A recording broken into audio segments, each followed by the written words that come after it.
तो हम पढ़ेंगे रविन्द्रनाथ टैगोर। और रविन्द्रनाथ टैगोर अलग हैं अभी तक के पढ़े हुए थिंकर से, कि ये इंटरनेशनलिज्म के सपोर्टर हैं, ना कि नेशनलिज्म के। नेशनलिज्म में मानना है, नेशनलिज्म की हिंदी है राष्ट्रवाद। राष्ट्रीयता हमेशा किसी खास संस्कृति को लेकर होती है। तो देखो, जो नेशनलिज्म, जो नेशनहुड आया, वो वेस्टर्न वर्ल्ड से आया पिछले 200 सालों में, 300 सालों में। और वो किसी एक पहचान, एक कल्चरल आइडेंटिटी के साथ वो जुड़ी हुई है। जैसे फ्रेंच नेशनलिज्म 100% जुड़ी हुई है फ्रेंच लैंग्वेज और फ्रेंच जो कल्चर है उससे, जो कि पोर्तुगीज लैंग्वेज और कल्चर से अलग है। तो फ्रांस में राष्ट्रवाद या राष्ट्रीयता फैलाना आसान है, और वो ठीक है, एक ही तरह के लगभग लोग हैं। हालांकि इसका भी खंडन किया है, इसको भी क्रिटिसाइज किया है रविंद्रनाथ टैगोर ने। टैगोर ने कहा कि ये 100% दूसरों के लिए जगह नहीं बनाता है, टॉलरेंस नहीं बनाता है। हम शुरू से पढ़ते आए हैं, मॉडर्न इंडिया पढ़ाई है आप लोगों में से सबने, ज्यादातर लोगों ने पढ़ाई होगा। मॉडर्न इंडिया में हमने देखा कि जो हमारे नेशनलिस्ट लीडर्स थे, जो नेशनलिस्ट लीडर हैं, उन्होंने भी, उनका हो सकता है उनका भाव, उनकी भावना, उनकी थॉट सही रही हो, बट उन्होंने नेशनलिज्म को सपोर्ट करने के लिए या लोगों के अंदर उभारने के लिए एक खास कल्चर या खास धर्म को सपोर्ट किया। एग्जाम्पल दे सकते हो आप लोग किसी का, जो नेशनलिस्ट लीडर हैं और उन्होंने सोचा अच्छा ही होगा ऑफ कोर्स, बट उसका रिजल्ट ये रहा कि एक खास धर्म प्रमोट हुआ और बाकी सब धर्म ने अपने आप को उससे अलग पाया। बताओ किसी इवेंट का नाम याद हो तो। बाल गंगाधर तिलक। मदन मोहन मालवीय। तो ऐसे कई लोग, तिलक, मदन मोहन मालवीय इत्यादि, ये ऐसे लोग हैं जिन्होंने राष्ट्रीयता को सपोर्ट करने के लिए या राष्ट्रीयता को उभारने के लिए जो सिंबल्स यूज किए वो हिंदू सिंबल्स थे।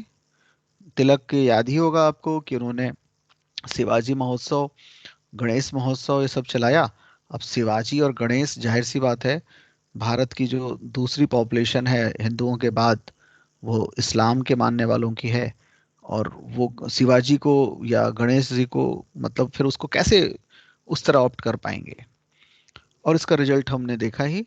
इवन कि गांधी को भी इन्होंने खूब गांधी का सम्मान करते थे, बट गांधी को भी उन्होंने बहुत समय पर बहुत क्रिटिसाइज किया। जैसे जातिवाद वाद तोड़ने के लिए गांधी उस समय बहुत सक्रिय थे। जब खास तौर पे गांधी ने अपना कंस्ट्रक्टिव वर्क के लिए कहा था कि भाई अभी बंद कर दो, जो जितने भी आंदोलन हैं उनको रोक दिए, और आप कुछ समय तक कंस्ट्रक्टिव वर्क करेंगे। तो उस समय उन्होंने अब खुद से और अपने चेलों से खूब प्रचारित किया कि कास्ट सिस्टम और अनटचेबिलिटी, ये सब सिन है, पाप है। और उसी दौरान क्या हुआ था, बिहार में एक क्षेत्र में भूकंप आ गया था ना, अर्थक्वेक आया, और उसमें काफी जान माल का नुकसान हुआ। तो उन्होंने एक अखबार में, अपने यंग इंडिया में एक स्टेटमेंट दिया था, और इसमें ये कहा कि ये ईश्वर का कहर है, क्योंकि बिहार में जातिवाद बहुत ही सघन है।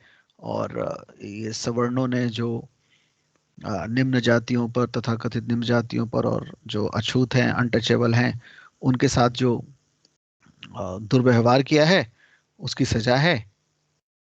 अब ये बात कही, टैगोर ने इसका बहुत खंडन किया था, बहुत क्रिटिसाइज किया कि ये, आप आप महात्मा हैं, आपने सही सोचा होगा, सही मन से कहा होगा कि इससे भाई लोग समझेंगे, और ईश्वर के डर के डरेंगे, डरते ही हैं लोग, और ईश्वर के डर के मारे जातिवाद खत्म होगा। शायद भावना सही रही हो, बट आपने जो तरीका अपनाया है बहुत ही खतरनाक है। अगर लोगों को हम आस्था पे आधारित बनाएंगे, अगर लोगों को हम फेथ के बेस पर समझाने की कोशिश करेंगे, तो उसके बहुत ही खतरनाक रिजल्ट होंगे। तो खतरनाक रिजल्ट बाद में ऑफ कोर्स टैगोर ने नहीं बोला, बट आज हम जानते हैं कि भारत के बंटवारे में, पाकिस्तान और भारत के दो रूप में बंटवारे में एक बड़ा रोल हमारे जो हिंदू नेशनलिज्म फैला, उसका भी एक बड़ा रोल हम मान सकते हैं, मानना पड़ेगा। और बंटवारा तो हुआ सो हो गया, वो तो बात खत्म हुई, एक दिन की बात थी। वो एक मतलब एक इरा की बात थी। आज तक हम बटे हुए हैं। और राष्ट्रवाद में हमेशा ही ये होता है कि जो डोमिनेंट है कल्चर, वो ही वही राष्ट्रवादी बन जाते हैं। और बाकी लोगों के ऊपर हमेशा ही क्वेश्चन होता है। उनको जिंदगी भर ये प्रूव करना होता है, और कभी प्रूव हो नहीं पाता कि वो भी राष्ट्रीयता को मानते हैं, या वो भी nationalism, Hindu, sorry, Indian nationalist हैं। उनको जिंदगी भर बताना पड़ेगा। तो कोई अगर कोई गैर हिंदू व्यक्ति है, अगर कोई मुसलमान वगैरह है, और अगर वो आर्मी में है या किस पुलिस के किसी बहुत ही सेंसिटिव वाले चीज़ों की इंक्वायरी कर रहा है, या आम जिंदगी में भी है, तो उसको बार बार ज़्यादा साबित करना पड़ता है कंपेयर टू किसी हिंदू के, कि वो नेशनलिस्ट है। बोलो यस और नो, बताओ। अरे आवाज आवाज आ रही है मेरी? जी सर। तो इस तरह से रविन्द्रनाथ टैगोर नेशनलिज्म और नेशनलिस्ट सोच के फेवर में नहीं है। उसकी जगह ये मानव को, इंसान को इंटरनेशनल लेवल पर, इनका कहना है कि अगर आप उसको छोटे छोटे सेगमेंट में बांटोगे, खांचों में बांटोगे, India, Pakistan, of course Pakistan नहीं था, इंडिया, बर्मा, फलाना ढिकना, तो ये कुल मिला के नैरोनेस को लेकर आएगा। और जो ह्यूमन का जो डेवलपमेंट होना चाहिए, वो एक नैरो ह्यूमन का डेवलपमेंट वैसे नहीं हो सकता। तो ये बात थी। तो इसको समझना है, कुछ चीजों को हम समझ लेते हैं, हाँ, कुछ कॉमन कॉन्सेप्ट को समझ लेते हैं, और उसके बाद हम इनको और बाकी की चीजों को समझते हैं। देखो, एक दो शब्द होंगे जो मिलते जुलते शब्द सुनने में लगते हैं, उनको पहले ही समझ लेते हैं। एक तो है ह्यूमनिज्म, ह्यूमनिज्म, और एक है ह्यूमनिटेरिज्म। एक ह्यूमनिज्म है, एक ह्यूमनिटेरिज्म है। ह्यूमनिज्म की हिंदी हो जाती है मानववाद, और ह्यूमनिटेरिज्म हो गया मानवतावाद।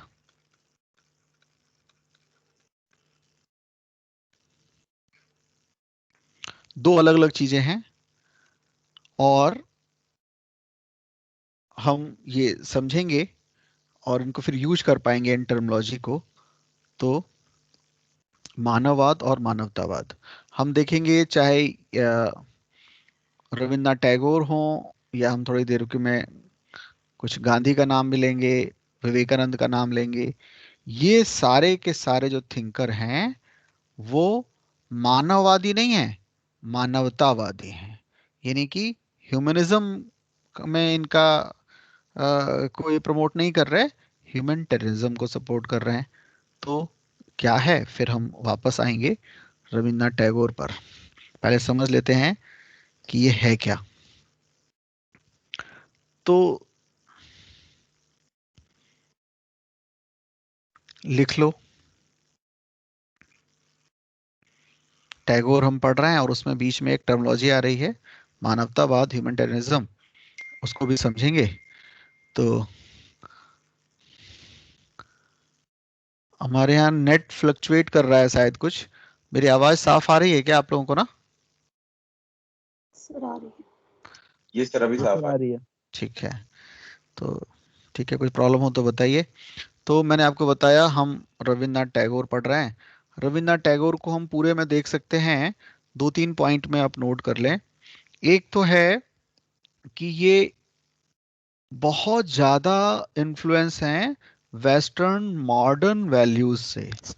तो वेस्टर्न मॉडर्न वैल्यूज से ये बहुत इन्फ्लुएंस है।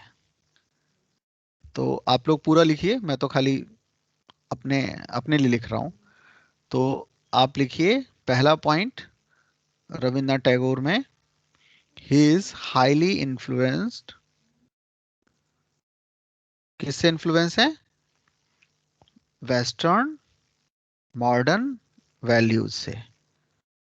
जैसे ये बहुत इन्फ्लुएंस है डेमोक्रेसी से, लोकतंत्र से।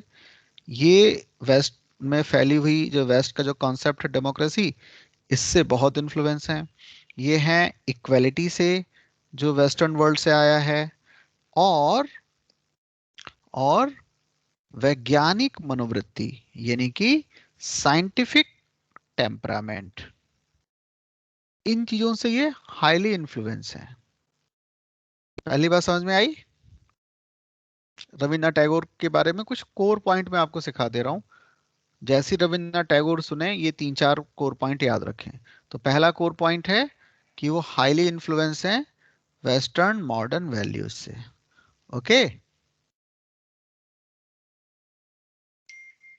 Yes sir.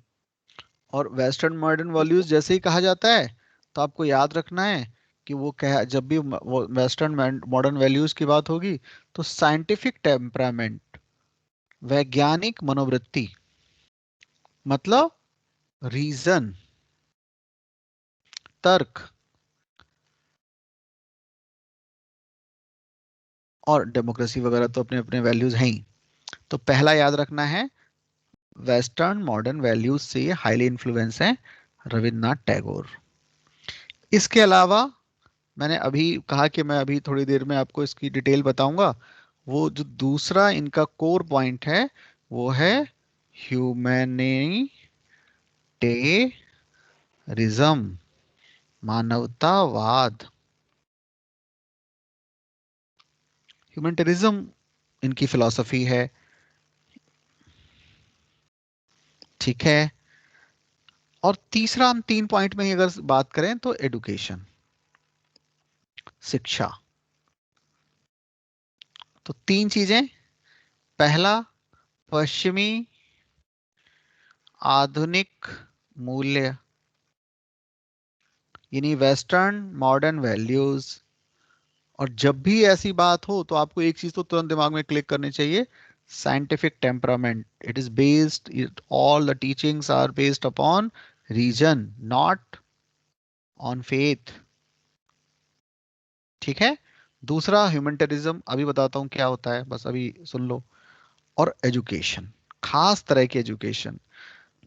तो आपको ध्यान रखना है, जैसे गांधी हैं, जैसे रविन्द्रनाथ टैगोर हैं, इवन की जैसे अभी हमने लोहिया देखा, इन लोगों का शिक्षा पे बहुत जोर है। हालांकि लोहिया ने डिटेल नहीं बताई है कि शिक्षा कैसी होनी चाहिए, गांधी ने बताई है, टैगोर ने बताई है। लोहिया ने तो केवल कहा कि शिक्षा एक जैसी होनी चाहिए, जिससे समानता है, क्योंकि असमान शिक्षा से अनइक्वल एजुकेशन अनइक्वलिटी ही लेकर आएगी। आप समझ सकते हैं, तमाम बहुत ही अच्छे कहे जाने वाले स्कूल हैं जहां पर 20-20 के अनुपात में, 20 के रेशियो में टीचर, और एक टीचर पर मैक्सिमम 20, एक क्लास में ही 20 स्टूडेंट होंगे मैक्सिमम। कई जगह तो और भी कम है, कोई मुझे बता रहा था कई स्कूलों में तो 12-15 ही रखे जाते हैं, तो मैक्सिमम 15। तो एक ऐसे स्कूल हैं जहाँ पर आपको हॉर्स राइडिंग सिखाई जा रही है, और आपको बड़ा नेचुरल जगहों पर आपको पढ़ाया जा रहा है नेचर के साथ में। और दूसरे, हमें पता ही है, ऐसे स्कूल हैं यूपी में ही, यूपी गवर्नमेंट ने डेटा दिया था, बीजेपी ने दिया था इलेक्शन से पहले, जो लास्ट इलेक्शन हुआ जिसमें सपा हारी और बीजेपी जीती यूपी में। तो यूपी, इन्हीं का डेटा था, अब तो बहुत समय भी हो गया, कि मुझे ठीक ठीक डेटा याद नहीं है, बट हजारों की संख्या में, अब पता नहीं 15,000 या क्या स्कूल हैं जो बिल्डिंग नहीं है, जहां पर बिल्डिंग के बिना सरकारी स्कूल चलते हैं। और कई हजार की संख्या में हैं जो एक टीचर है, विदाउट बिल्डिंग स्कूल है, वही टीचर क्लास, मतलब नर्सरी वाले को पढ़ाएगा, वही फिफ्थ वालों को पढ़ाएगा, वही उसी समय एक ही समय पढ़ा रहा हूँ। एक टीचर के स्कूल का मतलब क्या होता है, मेरे तो आज तक समझ में नहीं आया। जब फिफ्थ से लेकर नर्सरी से लेकर फिफ्थ तक का स्कूल है, तो समझना ही मुश्किल है कि एक टीचर या दो टीचर कमाल, मतलब कैसे पढ़ाएगा वो। नर्सरी वाला पढ़ रहा है, उसकी बिल्कुल अलग पढ़ाई होगी, फिफ्थ वाले की अलग होगी। वो एबीसीडी सिखा रहा होगा कि वो मैथ्स के सवाल पता नहीं कैसे कर रहा होगा, और कोई बिल्डिंग नहीं है। तो एक तरफ अब आप देख रहे हैं ना कि इससे जो बच्चे आएंगे, हो सकता है उनके पास भी सर्टिफिकेट हो, उन बच्चों से भी जो सरकारी स्कूल में पढ़े यूपी के, जहाँ पर टीचर एक या दो टीचर थे और बिल्डिंग तो थी ही नहीं, पेड़ के नीचे पढ़ना था।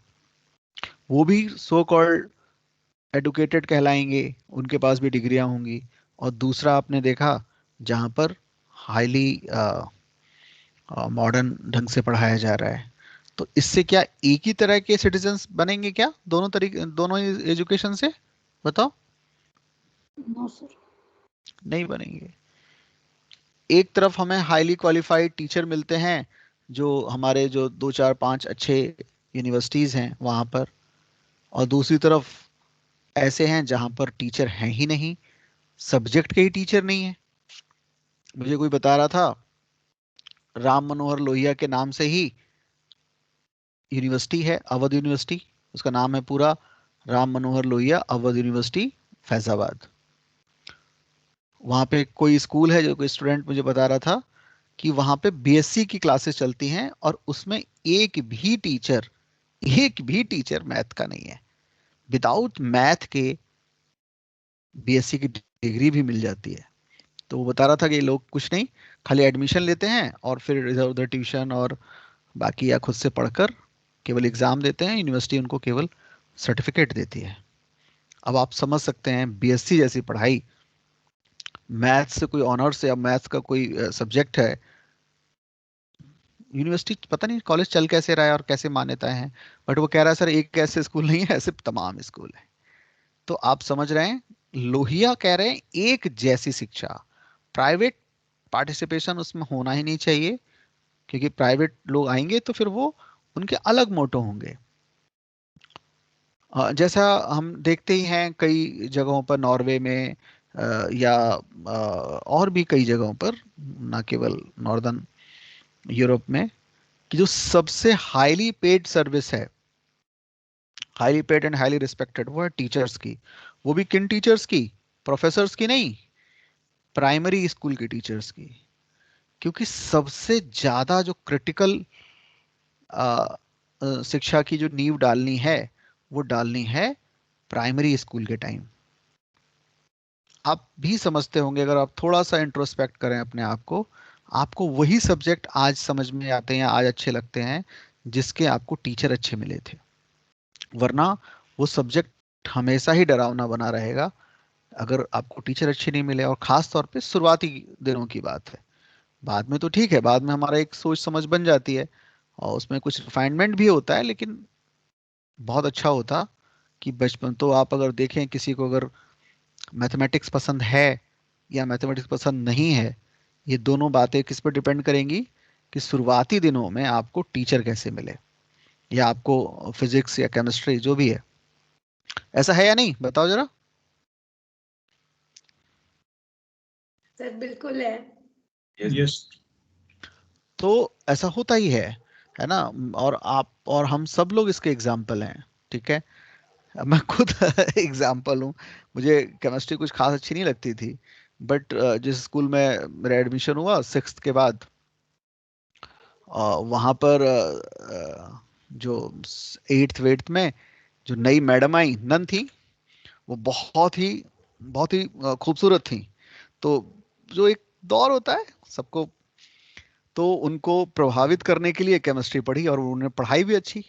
और मुझे तो लगता है कि ट्वेल्थ तक की जो केमिस्ट्री पढ़ी, उसके बाद भी पढ़ी, लेकिन ट्वेल्थ तक जो पढ़ी वो मतलब ठीक ठाक ढंग से पढ़ी, इसलिए उसमें फिजिक्स और केमिस्ट्री में आनंद आया, मजा आया। तो और अब कोई भी किताब उठाएं केमिस्ट्री की, चाहे जिंदगी में पहले ही कभी वो वाली किताब ना पढ़ी हो, बट अब ऐसा नहीं हो सकता कि वो अ, रात भर का टाइम हो और वो किताब मुश्किल लगे, हम पढ़ ही लेंगे, समझ लेंगे उसके। तो वो उसके पीछे मेरी या किसी हम मुझ जैसे किसी स्टूडेंट की बहुत बहादुरी नहीं है, वो जाहिर सी बात है, वो टीचर की ज्यादा बड़ी बात है। तो यही बात कह रहे हैं अ, जो भी शिक्षा पे जोर दे रहे हैं वो लोग।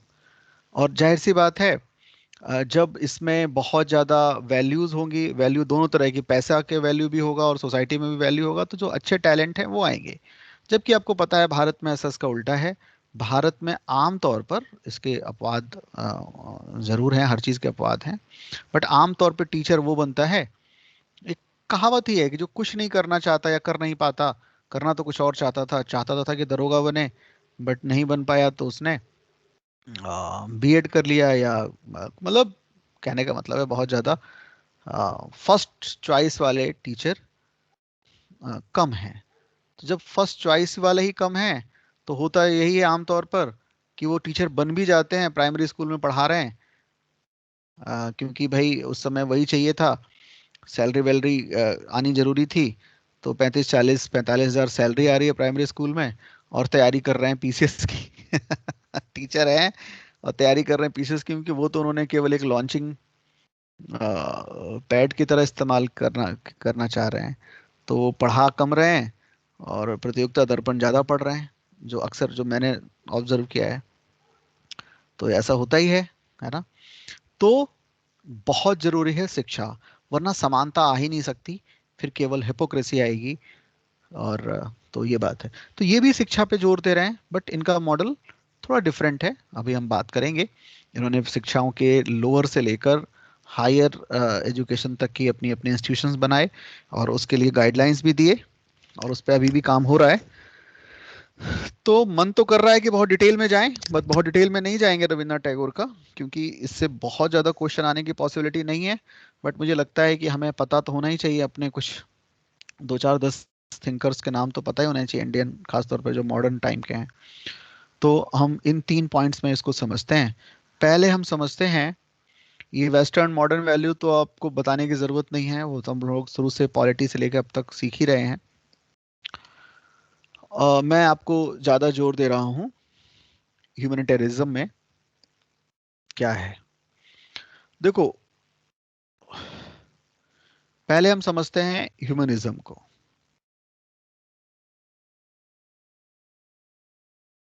जिसकी हिंदी क्या बताई थी?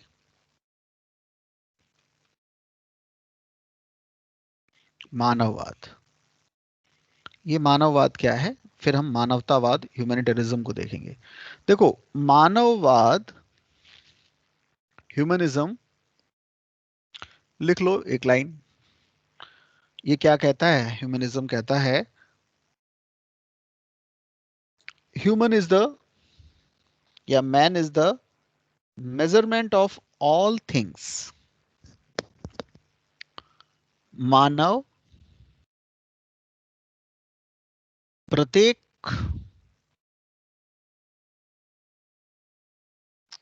प्रत्येक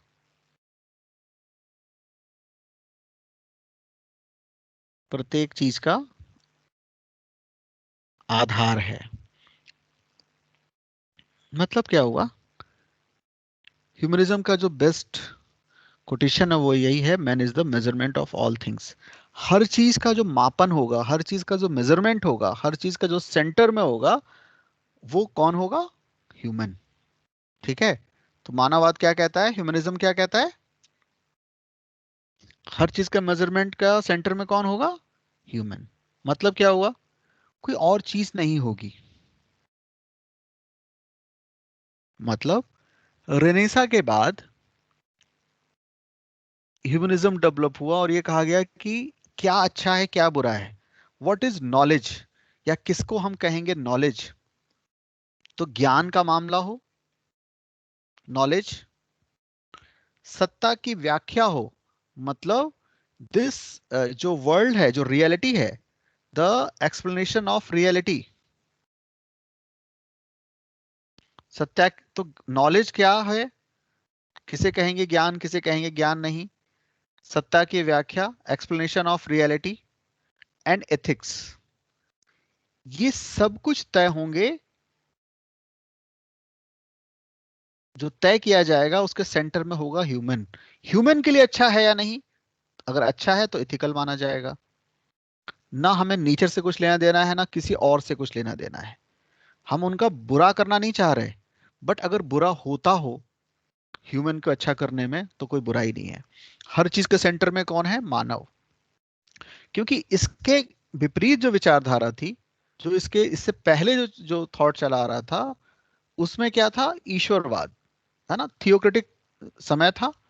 और हर चीज को सेंटर में ह्यूमन नहीं था, सेंटर में कौन था बिफोर रेनेसा? ईश्वर। ईश्वर या दूसरी दुनिया, परलोक वाली दुनिया। तो मतलब क्या अच्छा है क्या बुरा है, इस बात से तय होगा कि क्या इससे मुझे परलोक मिलेगा, मुझे स्वर्ग मिलेगा कि नरक मिलेगा, ईश्वर खुश होगा कि नाराज होगा। सेंटर में ये है। सेंटर चेंज करने का काम था, और सेंटर जो चेंज हुआ वो ईश्वर या दैट वर्ल्डली परलोक जिसको बोलते हैं उससे। परलोक में सब कुछ आते हैं। परलोक में क्या आएंगे?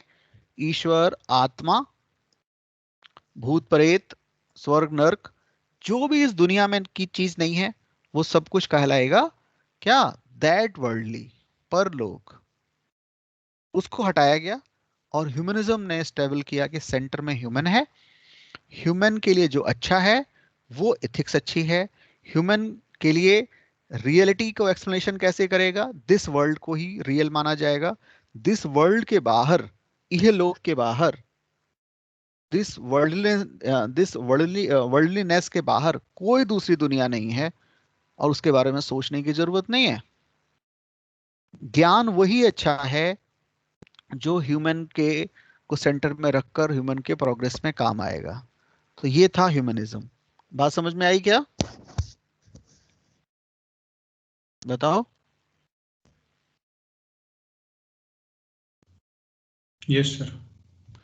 तो यस सर। पहला, जी हमें सर। देखो, हर एक फिलॉसफी को 3 क्वेश्चंस का आंसर देना होता है। मैंने सबसे पहले दिन ही सिखाया था आपको कि व्हाट इज नॉलेज, ज्ञान क्या होगा। क्योंकि ज्ञान जब क्या होगा, व्हाट इज नॉलेज जब आप समझेंगे, तब आप समझ पाएंगे कि इल्यूजन क्या है।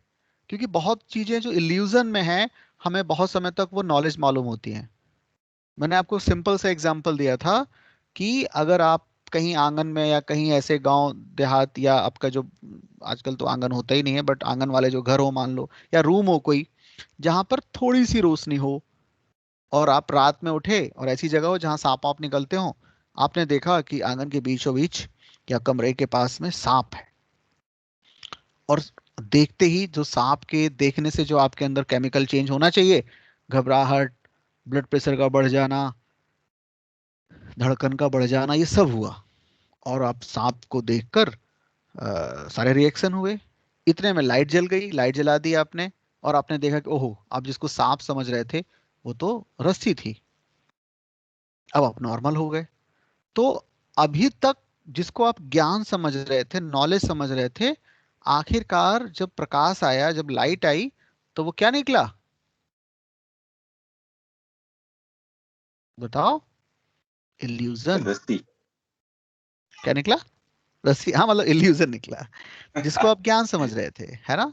ऐसे ही नींद में देखिए, हम जब कोई ख्वाब देखते हैं, कोई सपना देखते हैं, तो सपने में और रियल में उस समय, क्योंकि सपना ही हमें रियल लग रहा होता है, हमारा वही ज्ञान होता है, तो हमारे लिए एग्जैक्ट वही सब कुछ चल रहा होता है। यानी कि सपने का अगर कुत्ता दौड़ाएगा आपको, पीछे पड़ गया मान लो कुत्ता, ठीक है, बच्चों के सपने में बहुत आता आया करता है, जो, है ना। तो सपने का जो कुत्ता है, उसके दौड़ाने पे भी आप वैसे ही घबराएंगे जैसा रियल कुत्ता दौड़ाता सुबह सुबह। दोनों में कोई फर्क नहीं है। वैसे ही पसीना छूट सकता है आपको, वैसे ही आप हाँफ सकते हैं, वैसे ही आपको सारे इंटरनल चेंज हो रहे होंगे। हाँ, जब आपकी आंखें खुली तो आपने देखा ओहो सपना था, और पसीना पोंछा आपने। क्योंकि अगर ऐसा नहीं होगा तो फिर सपना ही नहीं होगा।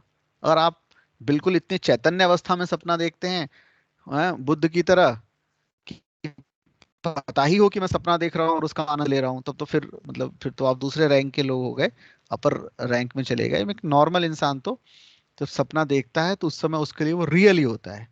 तो ज्ञान क्या है, ये हर ज्ञान की दावा करने वाले को बताना पड़ता है। इसी तरह रियल वर्ल्ड क्या है, दिस वर्ल्ड और दैट वर्ल्ड या कुछ और दूसरी तीसरा मैंने बताया एथिक्स।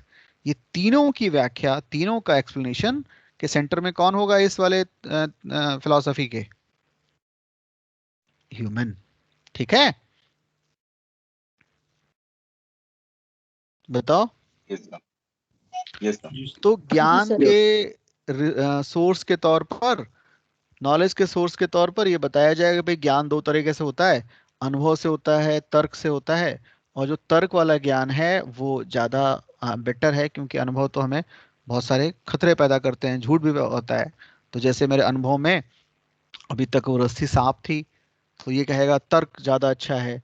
इसी तरह इस सत्ता की व्याख्या, सत्ता मतलब रियलिटी, एक्सप्लेनेशन ऑफ रियलिटी के लिए ये कहेगा कि मानव से बाहर, ह्यूमन से डिफरेंट कोई सत्ता वत्ता नहीं होती, कोई परलोक नहीं होता, कोई दैट वर्ल्डली नहीं होता।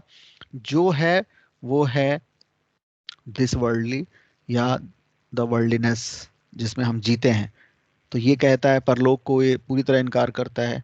तो इस तरह हम देखें तो सबसे बड़ा मानववादी या ह्यूमनिज्म थिंकर माना जाता है कार्ल मार्क्स। क्योंकि कार्ल मार्क्स ने पहली बार, देखो अब तक सेंटर में हमेशा से ईश्वर था, और इसको और लोगों ने भी हटाया, लेकिन कई चीजों की व्याख्या नहीं कर पा रहे थे लोग। कार्ल मार्क्स ने अपने राइटिंग्स में सही ढंग से मानववाद को एस्टेब्लिश किया और कहा कि कोई जरूरत नहीं है किसी भी चीज के आंसर देने के लिए, ईश्वर की जरूरत नहीं है, परलोक की जरूरत नहीं है, क्योंकि सारे आंसर ह्यूमन को सेंटर बना के बनाए जा सकते हैं। तो कार्ल मार्क्स को माना जा सकता है वन ऑफ द बिग, और सबसे बड़ा बोलना तो थोड़ा सही नहीं लगता फिलॉसफी में, बट वेस्टर्न वर्ल्ड का एक बहुत बड़ा बिग थिंकर है कार्ल मार्क्स, जिसको हम क्या मानते हैं? ह्यूमनिज्म, ह्यूमनिस्ट, मानववादी थिंकर। क्यों? क्योंकि सभी चीजों के सेंटर में कार्ल मार्क्स के लिए कौन है? परलोक या ये वाले लोग, ये वाली दुनिया, दिस वर्ल्ड, ये दिस दुनिया। वर्ल्ड। और हर चीज का मानदंड, हर चीज का मेजरमेंट, कि वो अच्छा है, बुरा है, गुड है, बैड है, अगेन ह्यूमन है। ठीक है, अकॉर्डिंग टू कार्ल मार्क्स। तो ऐसे लोग ज्ञान में, नॉलेज में आस्था या बिलीव को जगह देंगे या रीजन को देंगे? बताओ।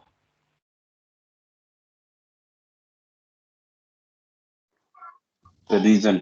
रीजन को। रीजन को देंगे। और ये लोग किसी भी तरह ईश्वरवाद को स्टैब्लिश को ठीक नहीं मानेंगे, और हर चीज की व्याख्या मानव और इस दुनिया के हिसाब से देंगे, तर्कों से देंगे, है ना, साइंस की बात करेंगे। तो ये हो गया मानववाद। बट अब दिक्कत क्या है इसमें? अब तक तो अच्छी बात है, हालांकि मैं किसी, कभी मौका लगा तो उसकी बहुत डिटेल में बताऊंगा मैं, इसमें बहुत सारे थिंकर हैं, बहुत सारी बातें हैं, बट कोर पॉइंट यही है। बट इसमें प्रॉब्लम क्या है? प्रॉब्लम यह है कि जब सेंटर में केवल ह्यूमन हो जाता है और सेंटर में नेचर नहीं रहता, सेंटर में दूसरे एनिमल नहीं रहते, दूसरे और क्रिएचर नहीं रहते, तो इससे दूसरी तरह की समस्या खड़ी होती है। और वो हम देख रहे हैं। जब हम सेंटर में केवल ह्यूमन रखेंगे, ह्यूमनिज्म में, हालांकि इसमें बहुत सारी वैरायटी है, हम तो एक कॉमन बात कह रहे हैं, तो ये निश्चित तौर पर जब ह्यूमन ही सेंटर में है तो उसका बेनिफिट, जबकि दूसरे थिंकर्स ने बताया कि, जो मैंने आपको कल बताया था ना, कि एक ऑर्गेनिक यूनिटी है ह्यूमन में और पूरे नेचर में। उसमें से अगर कोई चीज आप निकाल लेंगे तो वो ऑर्गेनिज्म, वो जो ऑर्गेनिक यूनिटी थी वो टूट जाएगी।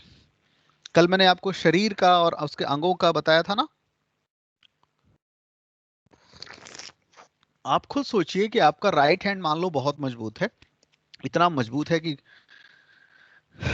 घूसा मार दें तो दीवार टूट जाए, और लेफ्ट हैंड इतना कमजोर है कि जल्दी से आप उसको उठा भी नहीं पाते। तो जाहिर सी बात है आपको स्वस्थ थोड़ी ना माना जाएगा। आप ये नहीं कह सकते कि मैं बॉडी हेल्दी हूं या मैं स्वस्थ हूं, नहीं कह सकते। तो सेंटर में ह्यूमन को रखना एक समय के लिए तो ठीक था, क्योंकि बीच में ईश्वर था, परलोक था और सब कुछ। हम इस दुनिया में कैसे तरक्की करते अगर हम परलोक ही सोचते रहते हैं तो। और उनके कॉन्सेप्ट बड़े लुभावने थे परलोक वालों के। वो बताते थे कि आप कितना जियोगे, मुश्किल से 150 साल जियोगे, वो भी गारंटी नहीं है। बट जो बाकी जीवन है क्रिश्चियनिटी में या इस्लाम में, वो तो अनंत जीवन है, उसको सुधारो। फिर हेवन की मैंने आपको कई बार बताई है, ऐसी कल्पनाएं होती थी कि बाप रे, यहाँ शराब नहीं पीना है इस्लाम में, और वहाँ जो शराब की चस्तियां बहेंगी, बस आप, मतलब बड़ी बड़ी चीजें, ऐसी ऐसी चीजें तो लोक लुभावन चीजें थी। तो इसको तोड़ना जरूरी था। लेकिन मानववाद से समस्या क्या आई, जब हम धर्म को, ईश्वर को, इस सब को पूरी तरह नील कर देते हैं, तो जो एक इमोटिव फैकल्टी है ह्यूमन का, वो पूरी तरह सेटिस्फाई नहीं होता, या सबका नहीं होता, बड़ी संख्या में लोगों का नहीं होता। कोई आश्वासन, कोई मुझे आश्वासन नहीं मिल पाता ईश्वर के बिना। ईश्वर रहता है तो लगता है मैं अच्छा कर रहा हूं, तो नैतिकता को टिकाए रखने में भी ईश्वर का होना मदद करता है। जो आपने देखा, कांट ने पहले सब हर तरह से सबको खंडित, सब चीजों को क्रिटिसाइज किया, ईश्वर वगैरह को, और बाद में केवल एथिक्स के लिए ईश्वर को ले आया था। याद है ना आप लोगों को? Yes sir. Yes, sir. तो कांट ने भी कहा कि यार देखो, ईश्वर को साबित नहीं कर सकते, ये बात सच है, बट अगर ईश्वर को मान लें तो कम से कम इथिकल वैल्यूज का बेस मिल जाएगा। वरना मैं इथिकल क्यों रहूं, इसका जवाब हर किसी को समझाना आसान नहीं होगा। समझाया जा सकता है, इसमें कोई दिक्कत नहीं है, बट अगर हम 100 लोगों को समझा रहे हैं तो बड़ी कम संख्या वाले लोग इसको तार्किक ढंग से समझेंगे। क्योंकि जैसे ही आप आस्था का नाम लेते हैं, बड़ी संख्या में लोग सुधर जाते हैं। तो ये जो एक हमें रिलीफ मिलता है, जैसे मैंने कहा, पिता को देखो, एक उम्र तक 5 6 साल 7 साल तक की मेरी उम्र है, तो पिता मुझे सुपरमैन लगते हैं, है ना। वो एक साधारण इंसान है, जैसा कि दुनिया में करोड़ों लोग हैं, वैसे ही मेरे भी पिता हैं। बट उस एज में मुझे वो सुपरमैन लगते हैं। और लेकिन उम्र के साथ भी वो सुपरमैन तो खैर नहीं रहते, बट फिर भी उनका एक आश्रय, उनकी एक छाया, उनका एक होना मेरे अंदर एक एक पॉजिटिवनेस लेकर आता है, एक सुकून लेकर आता है। बट जाहिर सी बात है, दुनिया में कोई व्यक्ति हमेशा के लिए नहीं रहता, तो पिता भी नहीं रहेंगे। बट उसकी जगह एक कॉन्सेप्ट बना लिया गया परम पिता का। तो पिता वाला ही करेक्टर है, वही आश्रय है, वही छाया है, बट वो परम पिता है जो हमेशा और हमेशा और हमेशा रहेगा और हर जगह रहेगा। तो वो हमें एक रिलीफ देता है, और बहुत लोगों के लिए रिलीफ है वो। तो मानववाद ने सबसे बड़ी गड़बड़ी क्या की, धर्म की जो अच्छाइयां थी वो भी खत्म कर दिया। और वो खत्म करने से क्या हुआ, वही बात जो मैंने क्लास में आपको बताया, जो इवन की उपाध्याय ने भी कहा कल की क्लास में, जो बताई कि हम, ऐसा लगता है कि हम फिर आगे बढ़ भी जाएं तो एक जीवन एक दिशाहीन और एक लक्ष्यहीन, और कोई टारगेट नहीं है लाइफ में, और एक खालीपन से भरा हुआ हो जाने के बहुत सारे चांसेस हैं। तो भारत ने इसको एक्सेप्ट नहीं किया है। भारत ने क्या एक्सेप्ट किया, भारत ने कहा कि हम धर्म, यहां तक बात समझ में आ गई ना? मैं इसको मिटाऊं?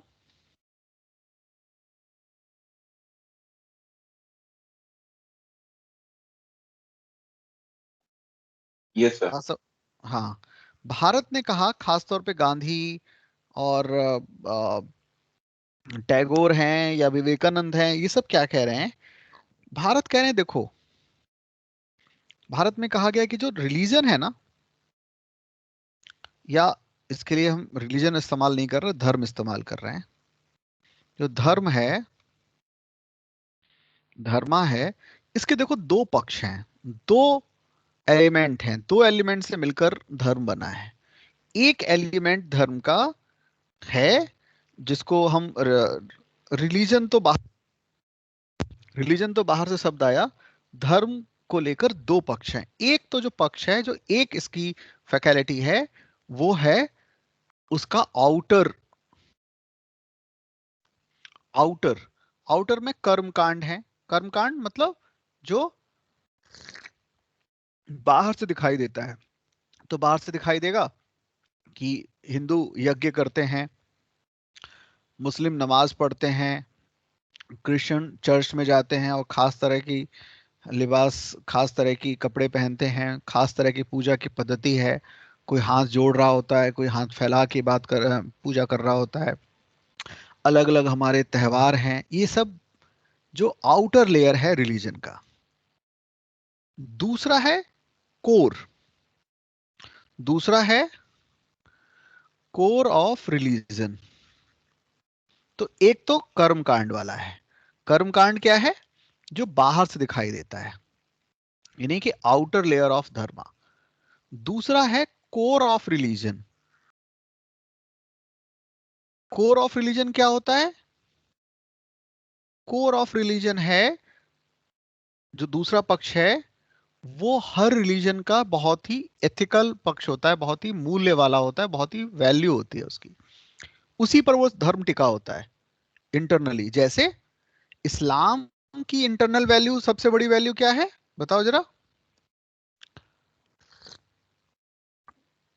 या हिंदुज्म की बताओ, सारे तो हिंदू ही हैं यहाँ पे, पता तो वैसे सभी का होना चाहिए। हिंदुज्म का सबसे कोर एक वैल्यू की अगर खाली नाम लें तो क्या है बताओ?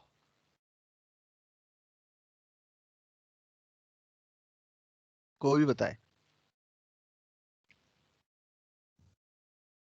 सर मोक्ष। नहीं नहीं, मोक्ष तो सभी का है। और कुछ? पॉलीथिज्म। देखो, हर रिलीजन का एक तो आउटर लेयर होता है कर्मकांड, जिसको हम बाहर से देख के जानते हैं, जो मैंने बताया, पूजा करने का ढंग, तीज त्योहार, कपड़े लत्ते, शादी ब्याह का तरीका, जो बाहर से दिखाई दे जाता है। लेकिन एक होता है कोर ऑफ रिलीजन, जिसको हमने, सुप्रीम कोर्ट ने भी कहा है कि उसका एसेंशियल करेक्टर है, या हम भी जानते हैं, हम एथिक्स इतना सारा कुछ पढ़ चुके हैं। तो जैसे इस्लाम का नाम लें, तो इस्लाम में जो सबसे बड़ी वैल्यू है मेरे देखे, अगर एक ही वैल्यू का नाम लेना हो तो वो है इक्वलिटी। किसमें? इस्लाम में। इसी तरह अगर मैं बात करूं बौद्धिज्म में, तो जो सबसे बड़ी वैल्यू है वो है क्या? करुणा। अगर मैं हिंदुज्म में बात करूं, तो जो सबसे बड़ी वैल्यू मैं देखूंगा वो मैं बताऊंगा टॉलरेंस।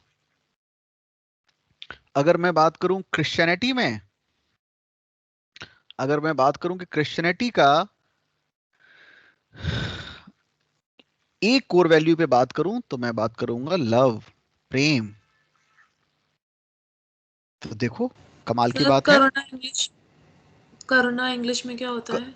करुणा का है किसी के लिए आ, एस कंपैशन। कंपैशन बोल सर सकते हैं। कंपैशन। Compassion okay. बोल सकते हैं कि किसी को देखकर हमें, हमारे अंदर जो भाव आते हैं, जो हम उसका, उसकी दर्द को महसूस कर पाते हैं, तो कंपैशन। तो equality, compassion, tolerance and love. तो इस्लाम में सबसे पहली बार, बात वही है ना, इक्वलिटी की बात या ब्रदरहुड की बात। मैं आपको वर्ल्ड हिस्ट्री पढ़ाते समय भी बताऊंगा कि ब्रदरहुड को माना जाता है वर्ल्ड वाइड। ये जो वैल्यू है, वो वैल्यू कहाँ से आई? वो फ्रेंच रिवॉल्यूशन से आई। ये फजूल की बात है, ये सबसे ज्यादा प्रचारित बात है, सब लोग यही बोलते हैं, बट ठीक नहीं है। एक्चुअल में मोहम्मद साहब या इस्लाम ने जो शिक्षा है, वो इक्वलिटी एंड ब्रदरहुड की सबसे पहला एग्जाम्पल है। ठीक है? तो आप देखेंगे इस्लाम में गुलाम है और मालिक है, बट दोनों एक ही जगह पे बैठकर नमाज पढ़ सकते हैं, एक थाली में खा सकते हैं, वगैरह वगैरह। शादियां हो सकती हैं, है ना, इक्वलिटी का। इसी तरह मैंने कंपेशन या करुणा जो बात की कही, बौद्धिज्म में टॉलरेंस, और क्रिश्चियनिटी में जो जीसस हैं उन्होंने पूरी अपनी जो जान भी दे दी, वो लव और सर्विस, सेवा। ठीक है। ईश्वर को पहली बार, ईश्वर प्रेममयी है, ईश्वर प्रेम करता है, लव करता है अपने लोगों से, ये क्राइस्ट ने बताया, जीसस क्राइस्ट ने। इससे पहले ईश्वर प्रेमी नहीं था, वो हमारा प्रेमी नहीं हो सकता।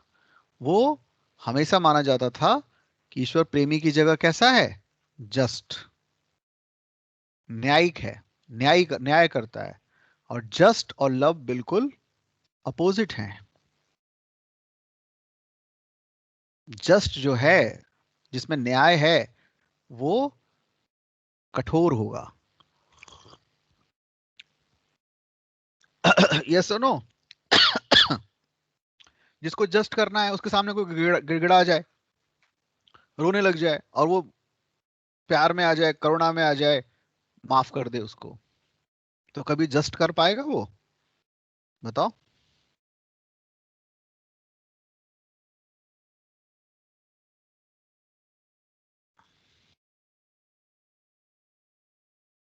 बताओ भाई।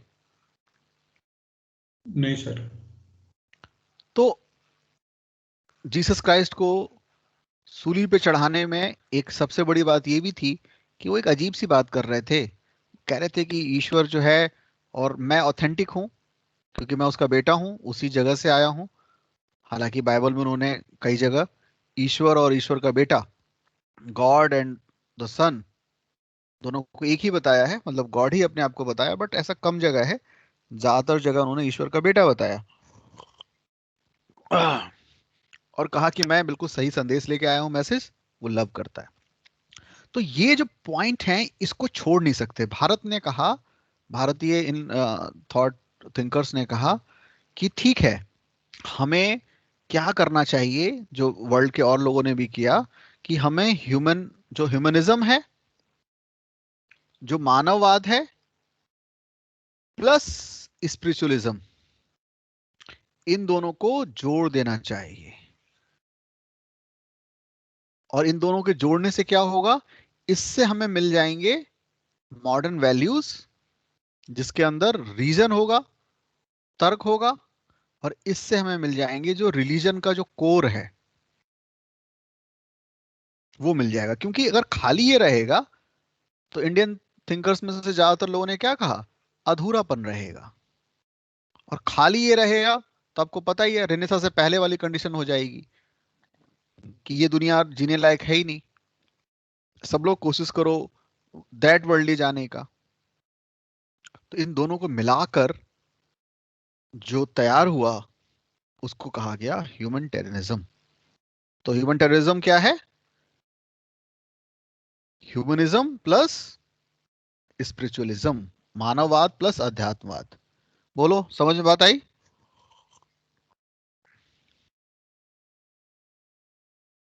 Yes sir. जी सर। तो अगर हम बहुत संक्षेप में बात करें कि क्या है, अगर आपको 25 शब्दों में लिखना हो, 25 वर्ड्स में, तो इसमें ध्यान से सुनो। ये भी कह रहा है कि हर एक चीज का जो मेजरमेंट है वो ह्यूमन है, ये भी कह रहा है। यही तो मेन कोर पॉइंट था ह्यूमनिज्म का।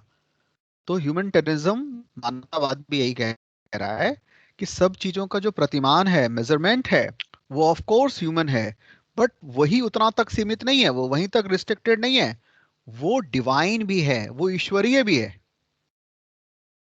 और डिवाइन होने की वजह से तो ह्यूमन केवल ह्यूमन नहीं है, वो तो है ही, बट साथ साथ वो डिवाइन भी है। और ईश्वर कहीं भी बाहर नहीं है। तो परलोक वाली बात तो ये भी नहीं कह रहे, वो मानव के अंदर, उसकी चेतना में, उसके कॉन्सियस में है। तो जो ईश्वर है, गॉड है, वो इथिकल वैल्यू है, वो ट्रुथ है। ट्रुथ कहीं बाहर होता है, अंदर होता है हमारे। या तो हम ट्रुथफुल होते हैं, अंदर से होते हैं, या नहीं होते। तो ट्रुथ की तरह है, तो अंदर है, हमारे, हमारी चेतना में, हमारे कॉन्सियस में है। तो इस तरह ये कह रहे हैं कि ह्यूमनिटेरिज्म में ह्यूमनिज्म प्लस स्पिरिचुअलिज्म मिल जाएगा, और इसमें भी मेजरमेंट ऑफ कोर्स ह्यूमन होगा, बट वो ह्यूमन खाली अपने आप में अकेला नहीं होगा, उसके अंदर डिवाइननेस होगी, ईश्वरीय गुण होगा, और ईश्वर कहीं बाहर नहीं बल्कि हमारी मानव के चेतना में होगा, उसके कॉन्शियस में होगा। ये है ईश्वर का नैतिक मूल्य। तो ह्यूमन के साथ साथ वो डिवाइननेस भी आ गया इसके अंदर। बात समझ में आ गई?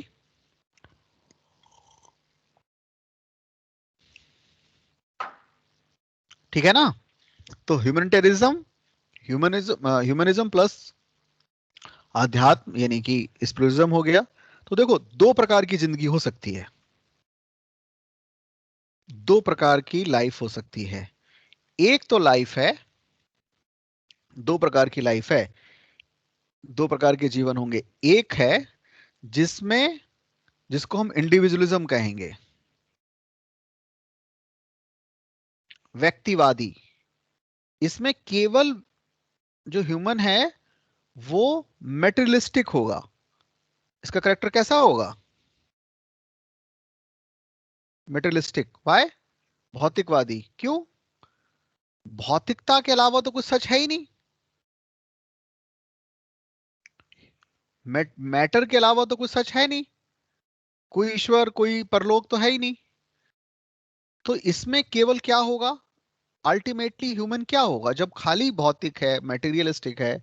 तो इसमें लालच, स्वार्थ, डिजायर्स, ग्रीड, इगोइज्म, क्योंकि इसमें ह्यूमन केवल अपना इंटरेस्ट देख रहा होगा। दूसरा मॉडल होगा जिसको मैंने अभी बताया आपको, ह्यूमनिटेरिज्म का। इस मॉडल में स्पिरिचुअलिज्म, अध्यात्मवाद, परार्थवाद मतलब दूसरे के में काम आना का भाव होगा, और इससे निकलेगा जिसको हम आगे पढ़ेंगे समझेंगे, अद्वैत। अद्वैत आएगा इससे। अद्वैत क्या होता है? दूसरा नहीं, सारे मनुष्य एक हैं। जब तक मेरा का भाव, सारे मनुष्य सब मैं ही हूं, एक ही हैं, सारे मानव एक हैं, सारे मानव ईश्वरीय हैं, डिवाइन हैं, स्पिरिचुअल हैं, जब तक ये भाव नहीं होगा तब तक जो वैल्यूज हैं, एथिकल वैल्यूज नहीं निकल कर आएंगे।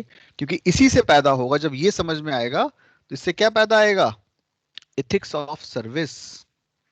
Ethics of service, ethics of compassion,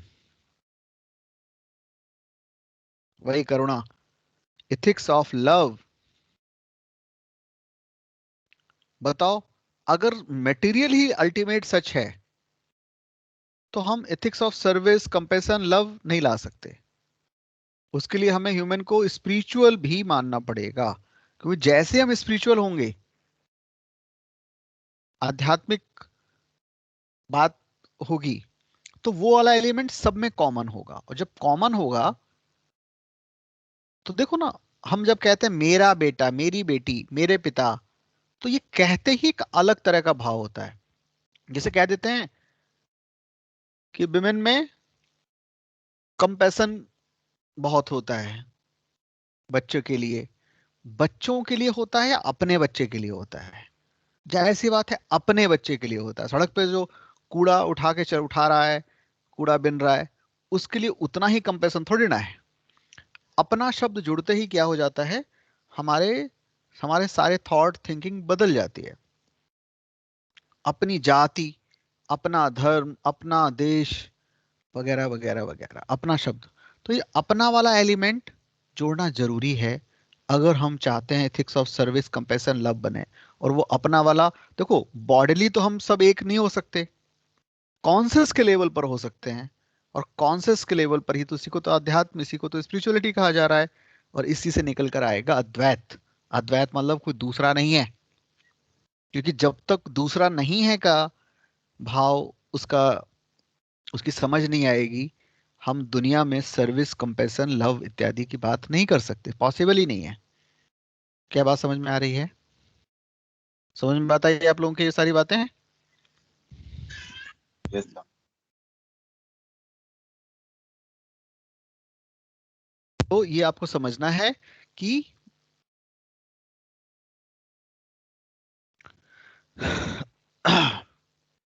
India में खासतौर पे गांधी इत्यादि जो हैं वो जो बात कर रहे हैं वो मानवतावाद की बात कर रहे हैं, वो ह्यूमैनिटेरिज्म की बात कर रहे हैं, जिसमें कहा जा रहा है कि वैल्यूज तो दिस वर्ल्डली वैल्यूज में प्रॉब्लम नहीं है। आप परलोक नहीं मानना चाहते, कुछ लोग तो ना माने, ठीक है, ईश्वर है या नहीं है वो अपना अपना छोड़ दो। ये स्वर्ग नरक है या नहीं है, ये अपना अपना जिसको जो ठीक लगे वो करने दो। लेकिन एक एलिमेंट, कॉमन एलिमेंट मानना जरूरी है, क्योंकि कॉमनिटी के बिना आप अपना नहीं जोड़ पाएंगे।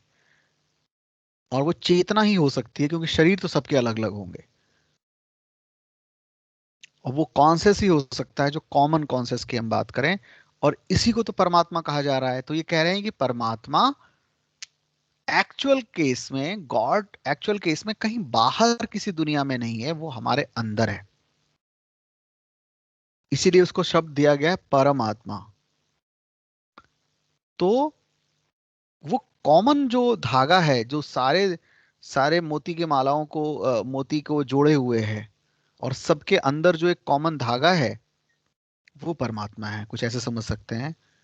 वो सब में है, हर मोती अपने आप में अलग है, अलग हो सकता है फिजिकली, बट जो उनका अटैचमेंट है वो कॉन्सेस, कॉमन कॉन्सेस या सुपर कॉन्सेस है, जिसको हिंदी में हम या बाकी भाषाओं में परमात्मा कह रहे हैं। और कह रहे हैं इसका होना बहुत जरूरी है मानने के लिए, ताकि हम, क्योंकि दुनिया में अगर हम सर्विस, कंपैशन, लव इत्यादि होगी ही नहीं, तो ये भौतिक और ये मटेरियल वर्ल्ड का करेंगे क्या, जो कार्ल मार्क्स और ये सब कह रहे हैं।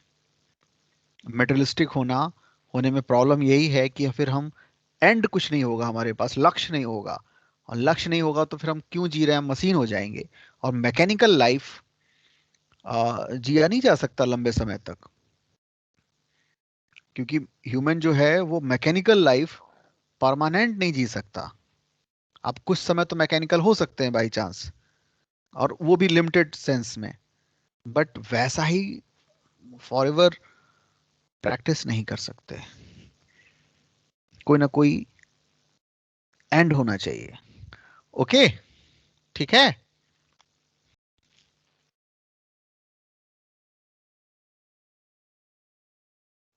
Yes sir. Yes, sir. तो बस ये अगर कॉन्सेप्ट समझ गए तो हम फिर आ जाते हैं वापस रविन्द्रनाथ टैगोर पे।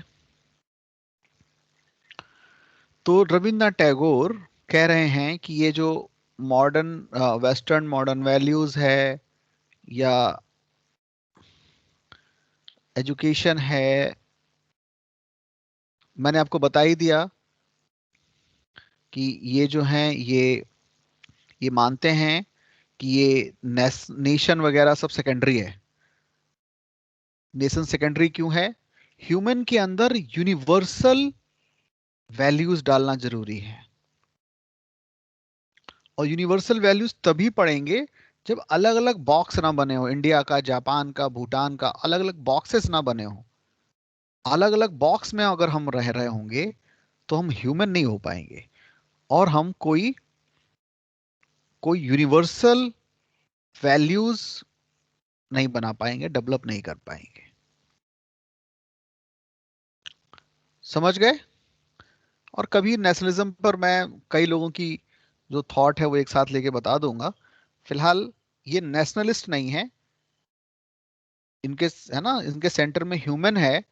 क्योंकि खाली अगर हम ह्यूमन की बात करेंगे तब जाके यूनिवर्सल एथिक्स या यूनिवर्सल वैल्यूज बना पाएंगे, तब हम व्यक्ति को नैतिक, एथिकल बना पाएंगे। वरना वो एथिक्स हमेशा अपनी अपनी कंट्री और अपने नेशन के अकॉर्डिंग वो बिगाड़ेगा। बात समझ में आ गई?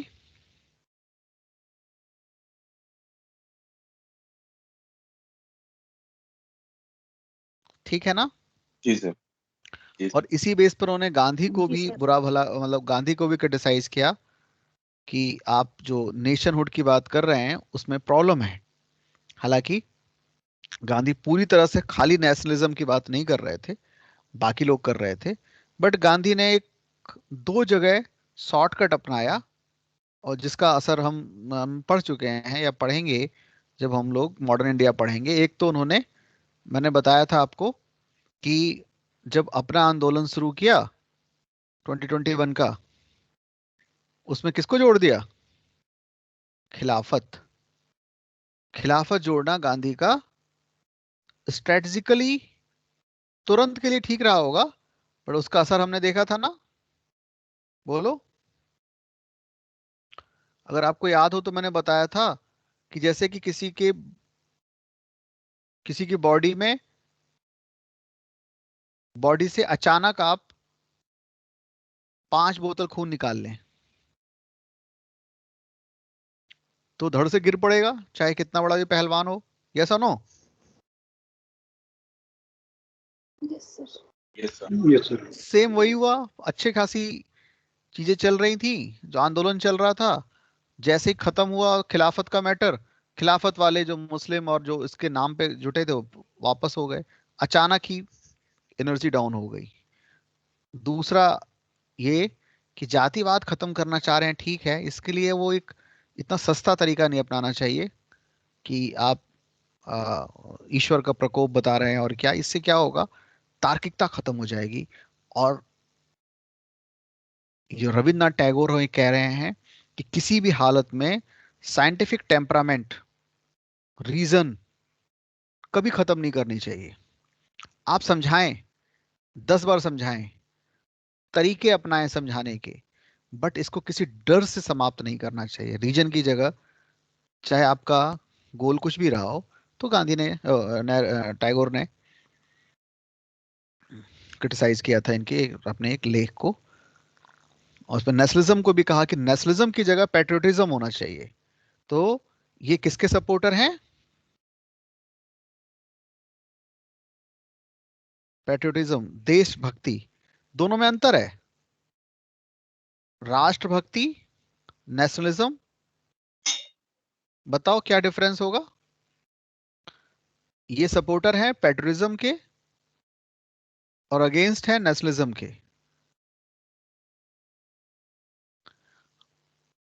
बताओ क्या डिफरेंस है देशभक्ति और राष्ट्रभक्ति में? क्या है? हम्म सर, राष्ट्रभक्ति से हम जिंगोइज्म में चले जाते हैं, जिसकी वजह से हमें जेनोफोबिया होता है, मतलब it is usually against the other country. और पेट्रियोटिज्म में दूसरी कंट्री से मतलब नहीं होता, जो हमारा अपना, मतलब हम इसे एक इमोशनल फीलिंग मान के हाँ, इसको रखते हैं। तो सबसे अच्छा तो ह्यूमनिज्म है, बट अगर नेशनलिज्म के बीच में आ रही है तो उससे अच्छा है इनके लिए पैट्रियोटिज्म। नेशनलिज्म में राष्ट्र का मतलब ही क्या है? एक खास कल्चर को सपोर्ट करना, मतलब बाकी कल्चर को सेकेंडरी बना देना।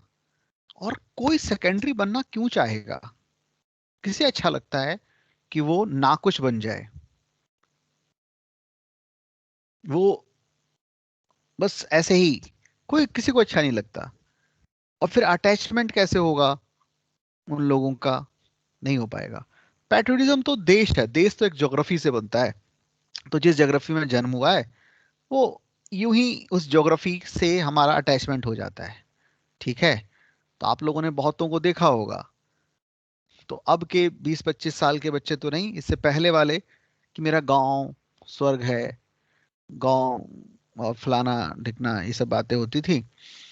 उसमें से बहुत लोग रिटायर होके गांव गए और 2 महीने भी नहीं रह पाए। ऐसे में कम से कम आधे दर्जन लोगों को जानता हूँ।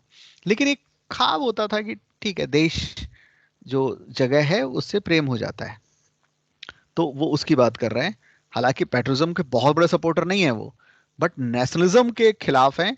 तो कह रहे हैं कि अगर दो में से एक ही चुनना हो तो it is better to patriotic. तो ठीक इस तरह से वो देश प्रेम की बात कर रहे हैं, कुछ समर्थन कर रहे हैं, पर नेशनलिज्म का विरोध कर रहे हैं।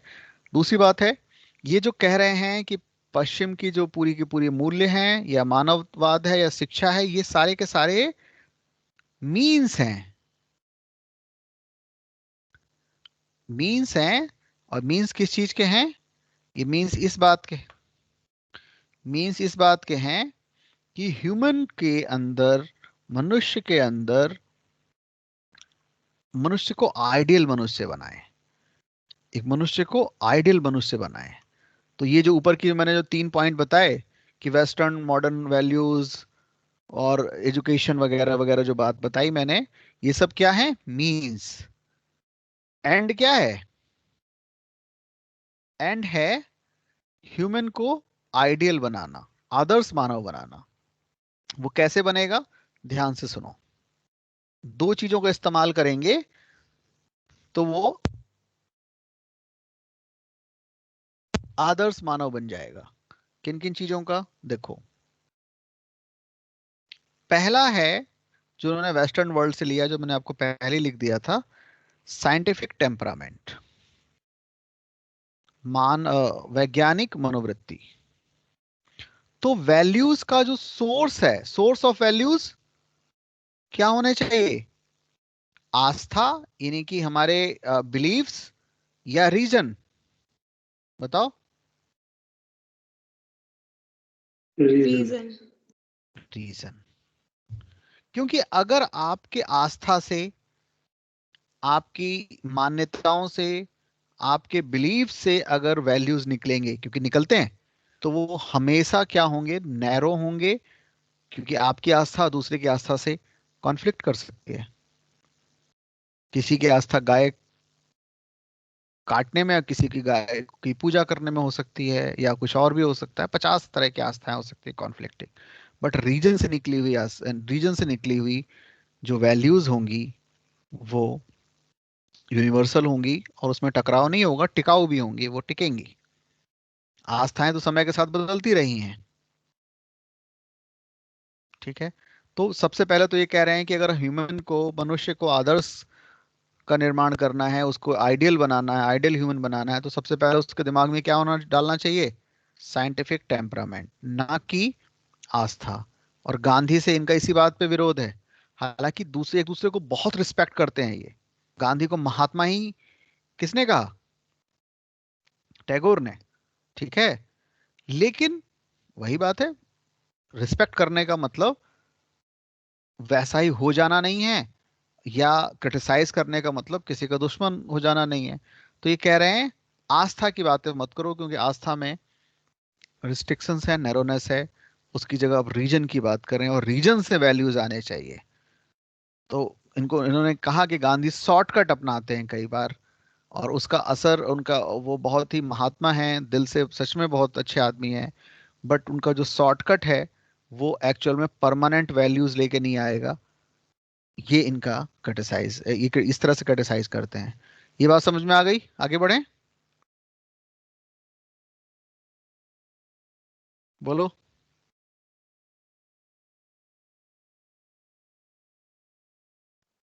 Yes sir. Yes sir. दूसरा है एजुकेशन।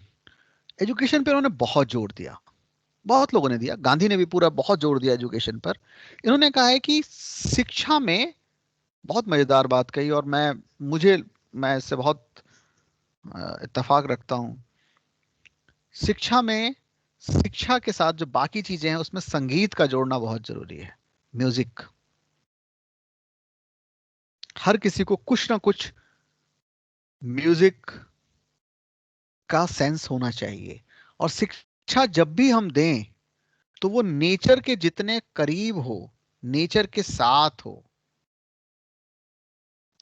ऐसा नहीं कि कंक्रीट का हमने बना रखा है जहां हवा भी नहीं ठीक से आ रही, एसी चला रखा है खाली। उन्होंने ऐसा नहीं कहा कि एसी चला रखा है, पर मैं बता रहा हूं कि नेचर से दूर नहीं, नेचुरल। क्योंकि जब आप नेचर के साथ सीखते हैं, नेचर से हमारे अंदर क्या आती है? कोमलता। हमारे अंदर, हमारा मन कोमल होता है, हम नेचर के लिए एक्सेप्टिव होते हैं, और हम ज्यादा फील ज्यादा करते हैं चीजों को, और हम ज्यादा सेंसिटिव होते हैं। तो म्यूजिक और नेचर हमारे अंदर क्या लेकर आएगा? सेंसिटिवनेस। तो ह्यूमन, एक आदर्श मानव कैसा होगा? जो सेंसिटिव है और रैशनल है। तो अगर ये सारी बातें समझ में आ गई तो मैं इनका एक इक्वेशन बना दे रहा हूं। तो एक आइडियल ह्यूमन कैसा होगा? जिसके अंदर साइंटिफिक टेम्परामेंट हो, यानी कि रीजन हो, प्लस क्या हो वो, सेंसिटिव हो। और सेंसिटिवनेस कैसा आएगा? केवल मैथमेटिक्स या फिजिक्स पढ़ने से आएगा? उसके लिए मना नहीं किया उन्होंने, बट हर एक मनुष्य को संगीत, चाहे वो जैसा भी संगीत, चाहे वो गाना बजाना, तबला, फलाना ढिकना, जो भी 50 चीजें हो सकती हैं, मतलब कलात्मक आर्ट का नॉलेज होना बहुत जरूरी है। और साइंटिफिक टेम्परामेंट, ये दोनों होंगे तो वो सेंसिटिव होगा, नेचर को साथ में लेके चलना समझेगा। अभी हम नेचर को जानते ही नहीं है, बहुत मुश्किल है। अगर आप नेचर के साथ पले बढ़े हैं, नेचर से अटैचमेंट है आपका, तो आप उसको हार्म नहीं पहुंचाएंगे, क्योंकि उसकी सेंसिटिविटी को आप समझ रहे हैं। तो ये दोनों को मिलाकर टैगोर एक कंप्लीट, एक आइडियल ह्यूमन की कल्पना करते हैं। क्या बात समझ में आई?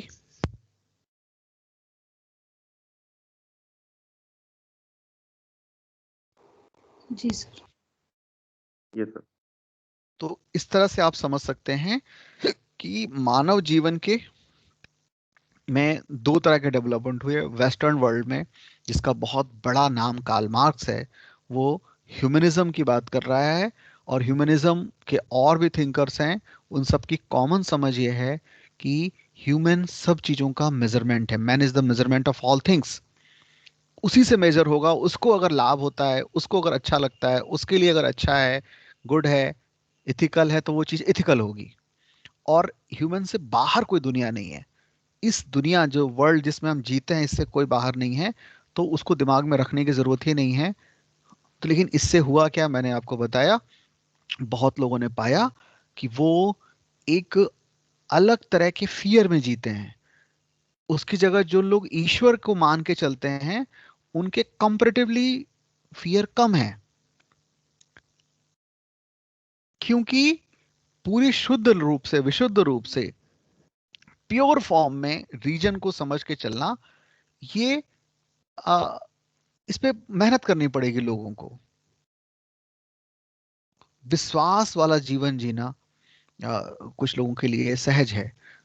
तो इन दोनों को मिला के बना ह्यूमनिटेरिज्म, जिसमें रहा कि ह्यूमन को सेंटर में रखना चाहिए, डेवलपमेंट करना चाहिए तमाम चीजों का, बट केवल ह्यूमन कोई एक मटेरियल वर्ल्ड का खाली इंसान नहीं है, खाली मैटर नहीं है ह्यूमन। वो तो है ही, शरीर के साथ साथ वो स्पिरिचुअल भी है, वो कॉन्शियस है। और इसी सुपर कॉन्शियस को आप कुछ भी कह लें, परमात्मा कह लें या खाली सुपर कॉन्शियस कहें, वो जो कॉमननेस, उसकी जो सुपर कॉन्शियस की कॉमननेस होगी, उसी से ethics of service, love, compassion वगैरह क्रिएट हो पाएगा। और ये बहुत जरूरी है। और उसी बेस पर भारत में ह्यूमनिटेरिज्म को सपोर्ट किया गया, जो मैंने अभी आपको बताया। ठीक है, क्लियर हो गई बात ये?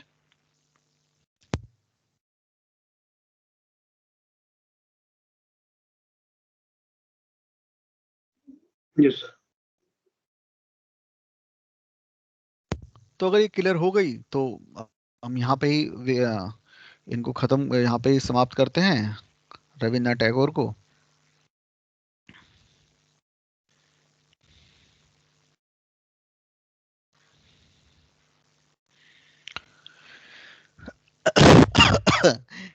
टैगोर से मुझे एक बात ख्याल आई कि एक कहीं पर कोई बात कर रहे थे, और उन्होंने बताया कि यार टैगोर क्या बात है, टैगोर में जो बात है वो किसी में नहीं है। और टैगोर की हर चीज निराली है, जो भी उन्होंने किया है, जो भी उन्होंने काम किया है, वो सब कुछ निराला है। और दूसरे सज्जन भी कह रहे थे, हाँ मुझे भी टैगोर बहुत, टैगोर उनके भी फेवरेट हैं। ठीक है, बाद में पता चला कि एक रविन्द्रनाथ टैगोर की बात कर रहे थे, और एक जो है वो शर्मिला टैगोर की बात कर रहे थे।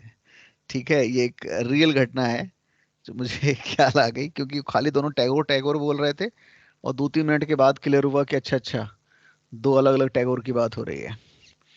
तो ऑफ कोर्स ये रविन्द्रनाथ टैगोर की बात हो रही है। नेक्स्ट आते हैं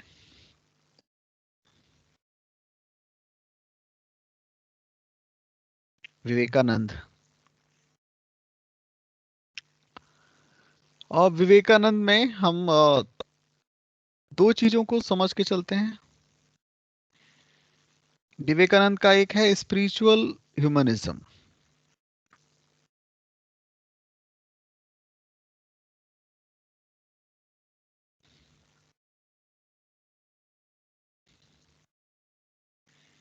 और दूसरा है स्पिरिचुअल सोशलिज्म।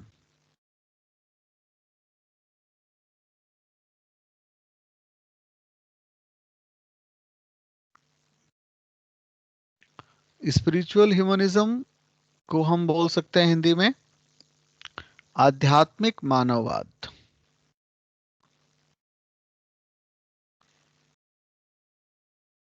मानवतावाद मैं नहीं बोल रहा हूं, मानववाद बोल रहा हूं। और स्पिरिचुअल सोशलिज्म आध्यात्मिक समाजवाद। आध्यात्मिक समाजवाद।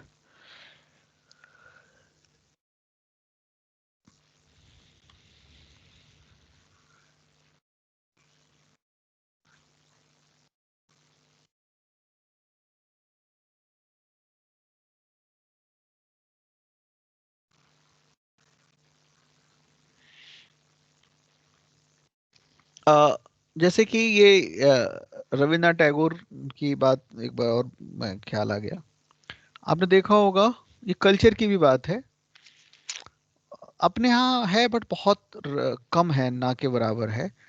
पर आप देखेंगे बंगाल में बच्चों को म्यूजिक से जोड़ना और बचपन से जोड़ना एक कल्चर का पार्ट है।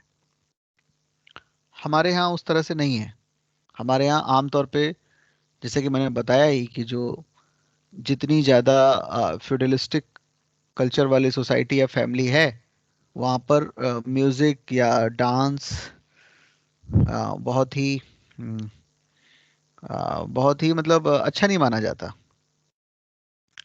हालांकि अब धीरे धीरे काफ़ी चेंज हुआ है 20 सालों में, लेकिन फिर भी तो आप बंगाल में देखेंगे म्यूजिक से जोड़ना बच्चों को शुरू से ही मतलब आ, एक कल्चर का पार्ट है। आप लोगों ने कभी ऑब्जर्व किया है? सुना ही होगा। जी सर। और मेरे देखे तो ये बहुत ही जरूरी है हर किसी को कुछ ना कुछ। अरे चाहे वो मतलब ऐसा ना हो कि वो वर्ल्ड लेवल का हो या इसकी जरूरत नहीं है, वो तो बहुत कम ही लोग होते हैं। बट अपने सुख के लिए, अपने अपने आनंद के लिए कुछ ना कुछ सीखना सिखाना बहुत जरूरी है। कोई ना कोई डांस या म्यूजिक, कोई ना कोई आर्ट मतलब। और कमाल की बात तो ये है कि हम तो जो नेचुरल साइंस पढ़ते हैं वो भी बंद कमरों में पढ़ लेते हैं। अ, अगर बच्चे जाने नेचर के बीच में रह के, जहाँ तक पॉसिबल हो तो अच्छा ही है। देखो हम तो जो अपनी जो सोसाइटीज बनाते हैं, जो हम अपनी जो सिटी का जो डेवलपमेंट देखते हैं उसमें तो हम बहुत सारी चीज़ों को तो ख़त्म कर चुके हैं, वो हमें यूजलेस लगती है। जैसे कि प्लेग्राउंड, हम पार्क तो बनाते हैं, पार्क टहलने वाला बनाते हैं, बट प्लेग्राउंड हम नहीं बनाते कहीं।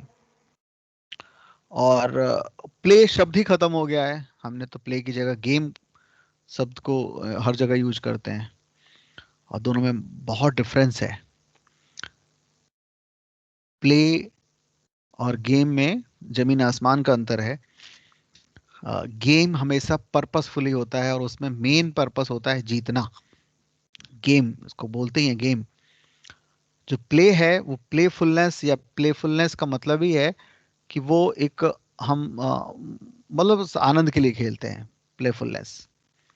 तो हम तो अपने वोकेबलरी में भी गेम शब्द यूज करते हैं, ठीक है, कि फलाना गेम है। और फिर वो जो जॉय है वो खत्म हो जाता है, क्योंकि जब पर्पस ही है जीतना तो फिर तो जॉय तो बिल्कुल अलग हो जाता है उससे।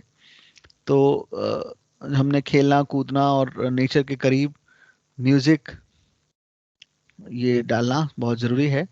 ना केवल टैगोर, टैगोर की जितनी संस्थाएं हैं उसमें नेचर के बीच में ज्यादा से ज्यादा नेचर के साथ और संगीत को काफी प्रेफरेंस दिया हुआ है। तो खैर,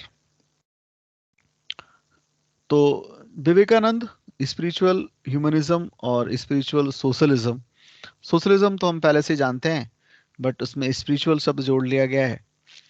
और जब हम लोग पॉलिटिकल थॉट्स के साथ पढ़ेंगे तो मैं आपको बताऊंगा सोशलिज्म तो मतलब पचासों तरीके का हो सकता है, होता ही है सोशलिज्म। सोशलिज्म के बारे में तो कहा ही जाता है कि वो एक ऐसी टोपी है जिसको जो इतने सिरों से होके गुजरी है कि उसका अपना कोई शेप नहीं है। मतलब सोशलिज्म को ठीक ठीक डिफाइन नहीं किया जा सकता, सबने अपने ढंग से इसको यूज कर लिया है। तो लेकिन विवेकानंद के थॉट को आध्यात्मिक समाजवाद या स्पिरिचुअल सोशलिज्म कहते हैं। देखते हैं क्या है ये।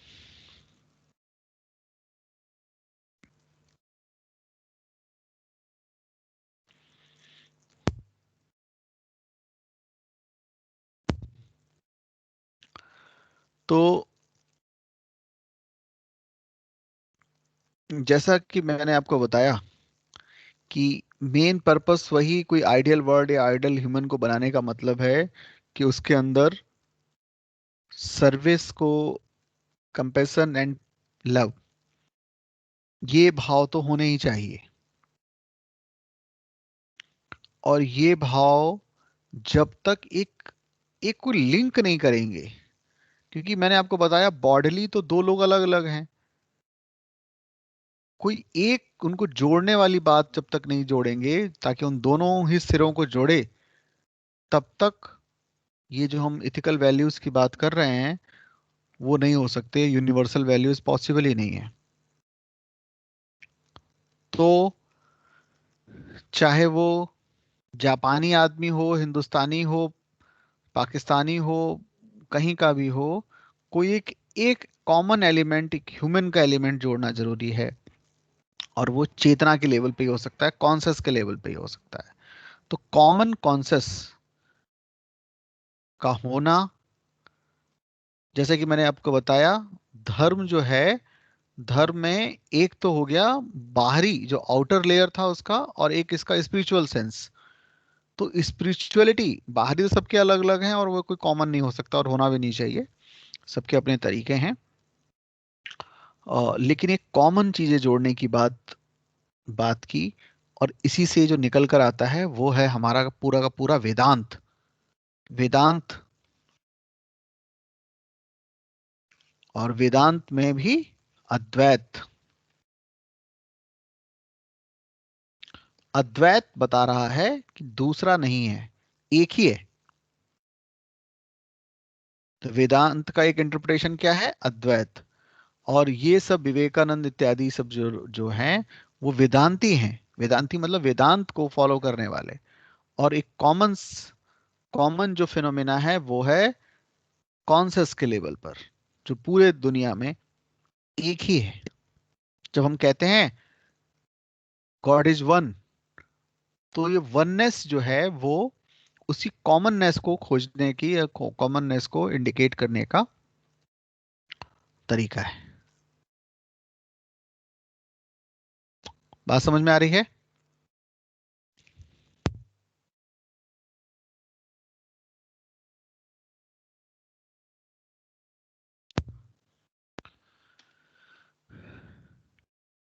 तो देखते हैं कुछ क्वेश्चन, मैं आपको बोल देता हूँ, क्योंकि बहुत समय से मैंने नहीं बोला तो लोगों ने आंसर लिखा भी नहीं है।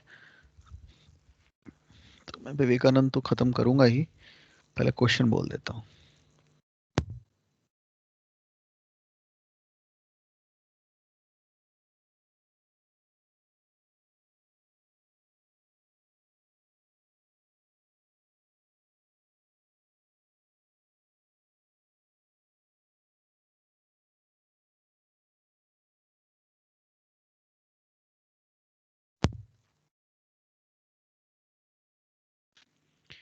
ये वॉइस ऑफ कॉन्सेंस पर कोई क्वेश्चन बोला है मैंने कभी? अंतरात्मा की आवाज। नहीं सर। कॉन्फ्लिक्ट ऑफ कॉन्शियस पे बोला है।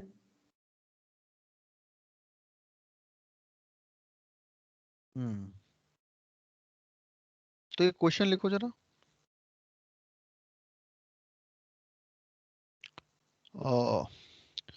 What do you understand by the what do you understand by the term voice of conscious?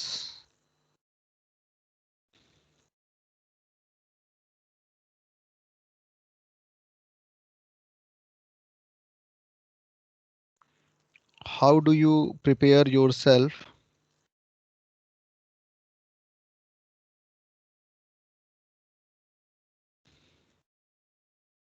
to heard to the voice of conscious? Question mark. आप अंतरात्मा की आवाज से क्या समझते हैं और अंतरात्मा की आवाज के लिए आप अपने आप को कैसे तैयार करेंगे?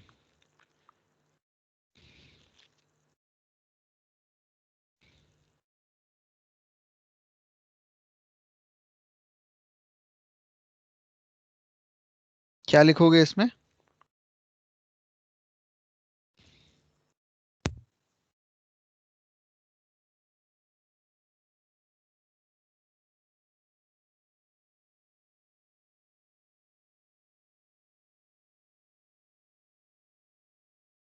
बताओ।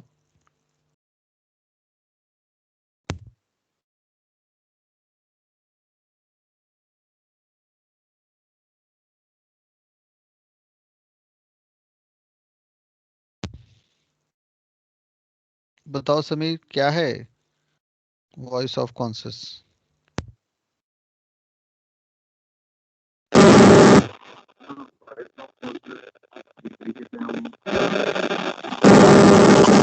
आवाज नहीं आ रही,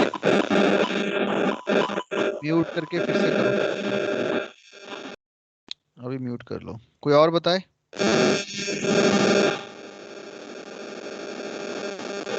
समीर अभी म्यूट कर लीजिए, कुछ बहुत ज्यादा डिस्टर्ब हो रहा है। बिल्कुल। कोई और बताए? सर हम वेरियस फिलोसोफर्स या थिंकर्स को इंक्लूड कर सकते हैं। जैसे हम गांधी के लिए बता सकते हैं कि उनके लिए वॉइस ऑफ कॉन्शियस जो नेचर से एमनेट होता हो, जिसमें हमारी पोस्टरिटी और फोर फादर्स भी कनेक्टेड है हमारे वैल्यू सिस्टम में, उससे एमनेट होता हो। फिर हम बता सकते हैं कि कांत के लिए ये यूनिवर्सलिज्म है जो वॉइस ऑफ कॉन्शियस है। या फिर एरिस्टोटल इसको देखेगा कि सर्टेन वर्च्यूज हैं जहाँ से वॉइस ऑफ कॉन्शियस एमनेट होती है। So there are various sources for voice of conscious to come from, and preparation can be done through building up patience, perseverance, fortitude, and such things.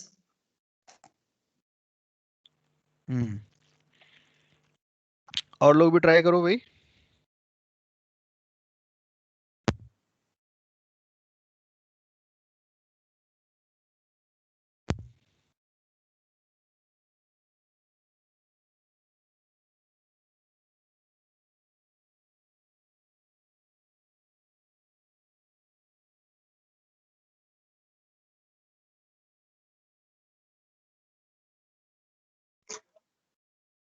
Sir voice of conscience में हम ये बोल सकते हैं, voice of conscience as of now is the voice what we hear when we uh, when we do any conduct. So either it will stop us, अच्छा, try एक to काम कीजिए, stop us. अभी मैं Yes. फिर आता हूँ आप लोगों पर। एक क्वेश्चन और लिख लीजिए, थोड़ा डिफरेंट क्वेश्चन है। जो भी आज तक पढ़ा है आपने उन सबको यूज करते हुए, बट लिखना है केवल 150 वर्ड्स में। क्वेश्चन लिखो एक, कल के लिए होमवर्क है। आज खाली इसका स्ट्रक्चर बताएंगे, फिर आप लोग लिख के मुझे भेजेंगे। लिखो, there is a heavy ethical responsibility, there is a heavy ethical responsibility on the public servants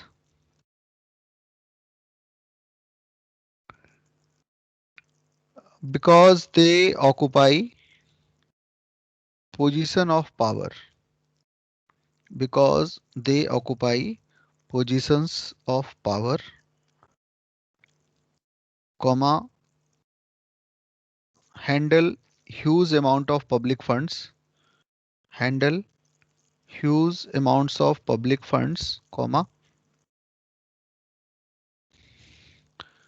and their decision have wide wide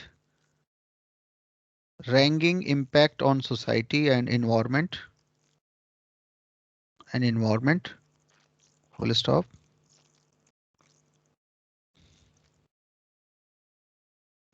What steps have you taken in improve your ethical competence? What steps have you taken to improve your ethical competence to handle such responsibilities?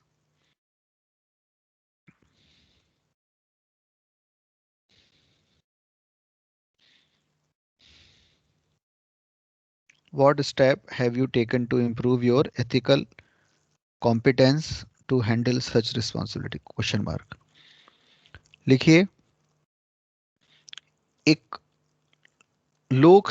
एक लोक सेवक के ऊपर काफी भारी नैतिक जिम्मेदारी होती है, क्योंकि वो शक्ति का पद धारण करता है, पोजीशन ऑफ पावर, कॉमा, लोक वित्त का, पब्लिक फंड का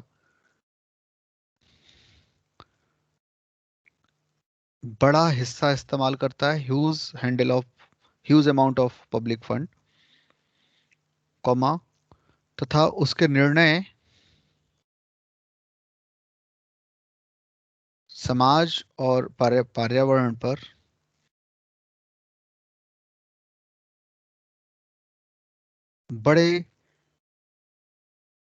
एक बड़ा असर डालता है, बड़ा प्रभाव डालता है, पूर्ण विराम। आप अपने आप को नैतिक रूप से कैसे तैयार करेंगे इस प्रकार की जिम्मेदारियों को निभाने के लिए, जिम्मेदारियों को पूरा करने के लिए, रिस्पॉन्सिबिलिटीज को, इस प्रकार के उत्तरदायित्व को पूरा करने के लिए। ठीक है, क्वेश्चन सबको क्लियर हो गया? कुछ छूटा तो नहीं?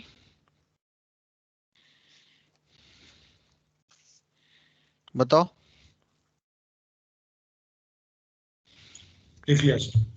लिख लिया। तो चलो पहले तो वापस बताओ, क्या है वॉइस ऑफ कॉन्शियस, अंतर आत्मा की आवाज क्या है? और ये सबको आती है कि नहीं आती, पहले तो ये बताओ। बहुतों को तो आती ही नहीं है, बताओ। जो क्या फ्रीविल आप में से कोई एक्सरसाइज ऐसा करते है, हैं वो क्या आप में से कोई ऐसा है, कोई आवाज नहीं आती? कोई अंतरात्मा की आवाज नहीं आती? बताओ। सब क्या आती है? अरे वाह,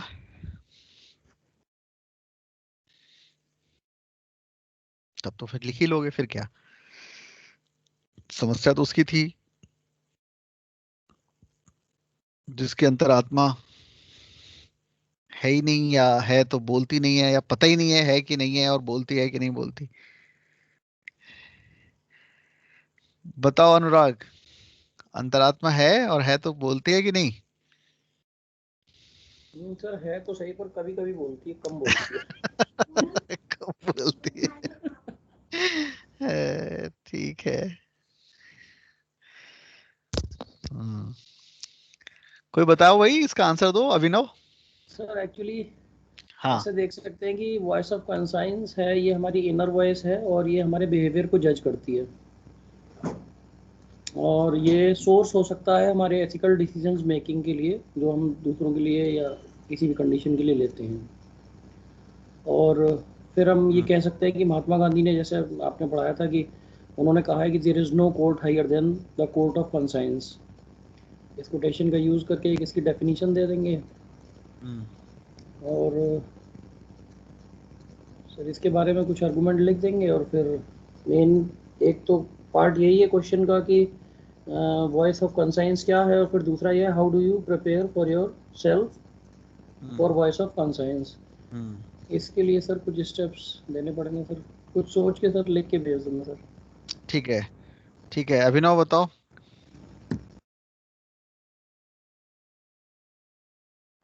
यस सर। सर ये जो वॉइस ऑफ कंसाइंस है, इसको हम सर एसेंस ऑफ एथिक्स में डिफाइन कर सकते हैं कि ये जो वॉइस ऑफ कॉन्शियस होती है, ये सर इनेटिज्म होती है, जन्मजात होती है। अच्छा, इसमें वो भी, उसका भी आंसर लिखना है आप। दूसरा पार्ट है ना, how do you prepare yourself to heed to the voice of conscious. अपने आप को कैसे सावधानी, अपने आप को कैसे तैयार करोगे, है ना, या अपने वॉइस ऑफ कॉन्शियस की देखभाल कैसे करोगे, ये भी बताना है। हाँ बताइए। तो सर इसमें वही है, इसको मोटे तौर पे इसको हम अपने एक्ट के तौर पे देख सकते हैं कि हम जो भी एक्ट परफॉर्म कर रहे हैं वो एथिकल या अनएथिकल किस ग्राउंड पे होगा। अगर हमारा जो एक्ट है वो if it is approved by our voice of conscious या इनर कंसाइंस जो है हमारा, तो हम उसको एथिकल कह सकते हैं। और अगर नहीं है तो वो अनएथिकल होगा। और सब जब जब कन्फ्लिक्ट होता है हमारे इनर कंसाइंस में, हमारे एक्शन में, तो हम ऑटोमेटिकली गिल्टी में चले जाते हैं। तो ये इसका एक थीम है। इसके बाद सर गांधी भी वॉइस ऑफ कॉन्शियस के बारे में बात करते हैं। इसका एग्जांपल ले सकते हैं गांधी को, कि जब ट्रुथ की फाइंडिंग में हम बात करते हैं गांधी को लेके, तो गांधी ने जो गॉड को बोला है वो इक्वलेंट बोला है इनर कंसाइंस के। तो इस तरह से इसको एक्सप्लेन कर सकते हैं। और दूसरा सर इसका फिर कुछ क्रिटिसिज्म भी हम दिखा सकते हैं अपना आंसर में कि जो ये पूरा इनेटिज्म है या बाकी जो भी एसेंस ऑफ एथिक्स बात करते हैं, दे आर टोटली एंथ्रोपोसेंट्रिक। उनके सबके केंद्र मानव है और एनवायरनमेंट के बारे में इसमें कहीं बात होती नहीं है। तो ये थोड़ा सा क्रिटिसिज्म है इसका। तो बाकी से थोड़ा सा इसको एक्सप्लेन कर सकते हैं डेफिनेशन आंसर देखो, 150 में। हाँ देखो, इनर कॉन्शियस या वॉइस ऑफ कॉन्शियस को डिनाई कौन करते हैं लोग और किस बात पे करते हैं, ये मैं आपको पहले बता चुका हूँ, फिर एक बार बताता हूँ। और गांधी का पूरा जो बेस है वो 100% किस बात पर है, इसी बात पर है। ठीक है, वॉइस ऑफ कॉन्शियस पे ही।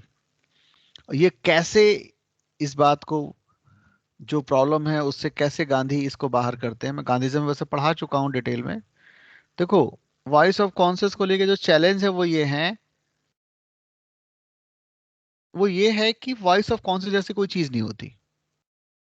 ये हमारी हमारी सोसाइटी, हमारी फैमिली, हमारी अपब्रिंगिंग के समय जो हमें साइकोलॉजी हमारी डेवलप की जाती है, उसी को कुछ लोग क्या बोल देते हैं, वॉइस ऑफ कॉन्शियस।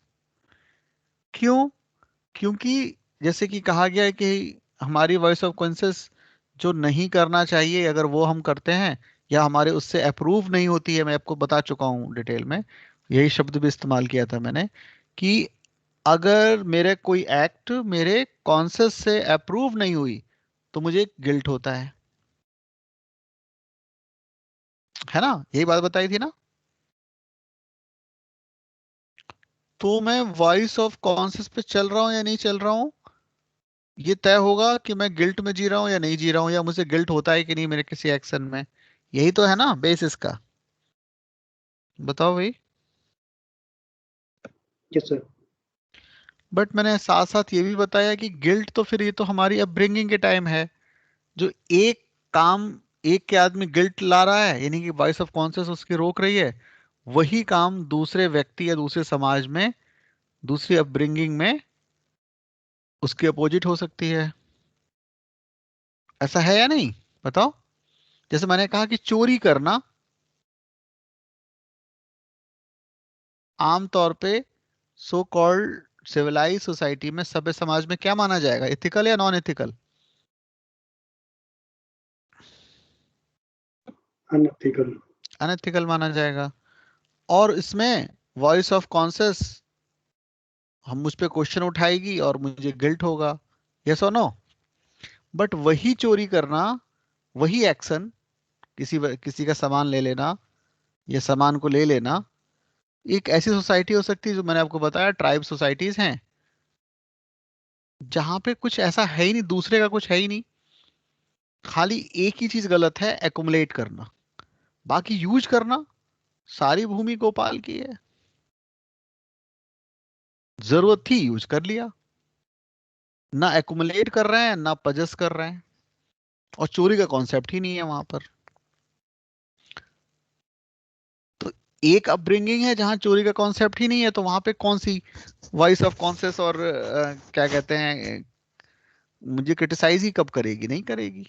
ये तो मैंने मतलब एक अलग ही बात कह दी, वरना आप देखेंगे किसी भी मैटर पे हो सकता है। मैंने आपको बताया मैं जैन ढंग से पला बढ़ा हूँ, शुद्ध, बिल्कुल विशुद्ध जैन ढंग से बढ़ाया गया है मुझे, तो मैं मांसाहार को मेरी कॉन्शियस अलाउ नहीं करेगी, मुझे गिल्ट में आ जाऊंगा अगर गलती वलती से खा लिया या कुछ कोई खा लेता है तो।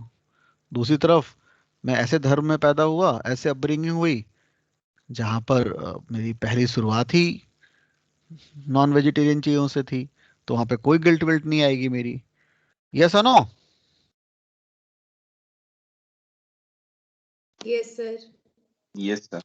तो ये इसमें परमानेंसी नहीं है, यूनिवर्सलिटी नहीं है, और इसमें हम एक रूल नहीं बना सकते।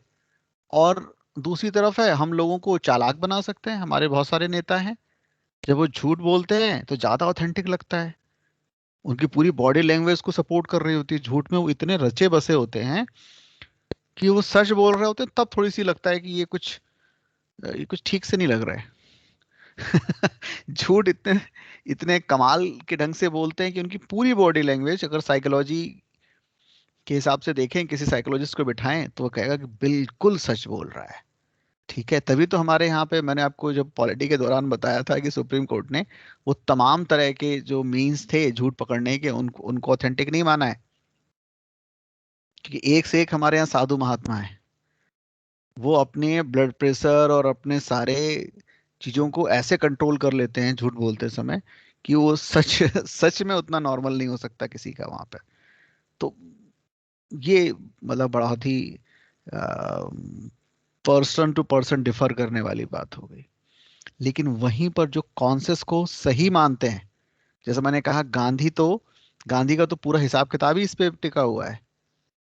दोनों में फर्क क्या है, गांधी की इनर कॉन्सेस वाला व्यक्ति इनर कॉन्सेस तक कब पहुंच रहा था,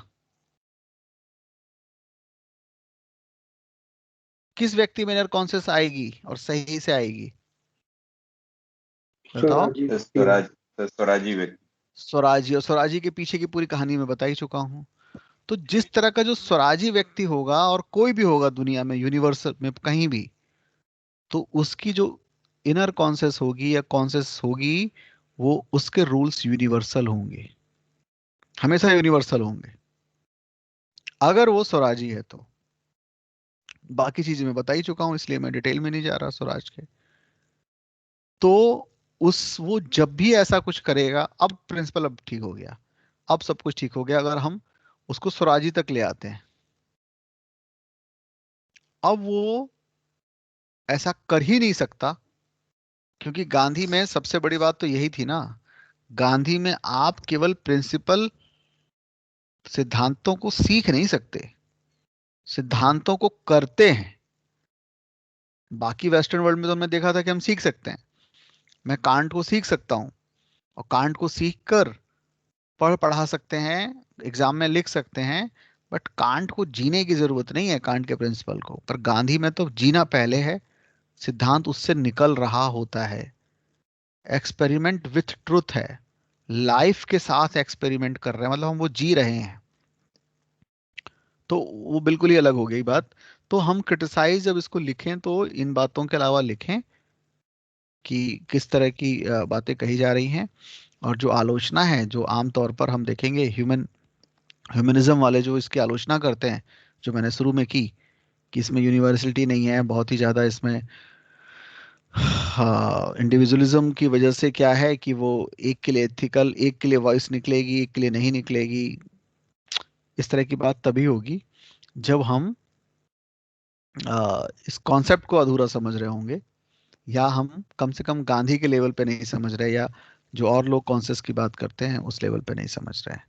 जैसे कि प्लेटो वाले मैटर में मैंने आपको बताया था कि ह्यूमन होता ही है तीन तरह का। मतलब होते तो तीनों एलिमेंट हैं, बट उसमें जो एम्फेसिस वाला एलिमेंट की वजह से उस आदमी को वैसा हम कहेंगे। कौन कौन से थे? प्लेटो ने कौन कौन सा बताया था? Appetite, split, reason. तो man of reason, man of appetite वगैरह जो बात हुई थी, वो उसमें वही है। ठीक है, खैर। तो ये दोनों का लिखना आंसर, ये दूसरे का आंसर तो आसान है, बहुत सारी बातें हुई हैं इसमें, जिसमें ये आपको बताना है कि कुल मिला के आप कैसे अपने आप को इथिकल बना के रखेंगे, या क्यों बना के रखना चाहिए। ठीक है, तो उसमें तो बहुत सारी बातें हैं, पर आपको सोच समझ के कोई 150 वर्ड्स के आसपास में लिखकर मुझे व्हाट्सअप करना है। फिर हम लोग बात करेंगे, क्योंकि हमने ह्यूमनिटेरिज्म पढ़ लिया है, तो हम इंडिया के मेजर कॉन्सेप्ट को समझ लेंगे, खाली थोड़े थोड़े फर्क के साथ हैं। तो इसको हम लोग कल आगे बढ़ाएंगे। आंसर लिख के भेजिएगा मुझे, और जल्दी ही कोशिश करते हैं कि क्लास, अगर संभव हुआ, सबकी सहमति रही, तो 8:30 कम से कम कर लें। तो जो 11 बजे के बाद का जो टाइम है वो कम से कम नहीं होगा रोज। तो ठीक है, आज यहीं पे ख़त्म करते हैं, 11:15 हो ही रहा है, और कल हम लोग बात करेंगे। अच्छा हाँ, तुम्हें कुछ कहना था आयुष? रिकॉर्डिंग ऑफ कर रहा हूँ।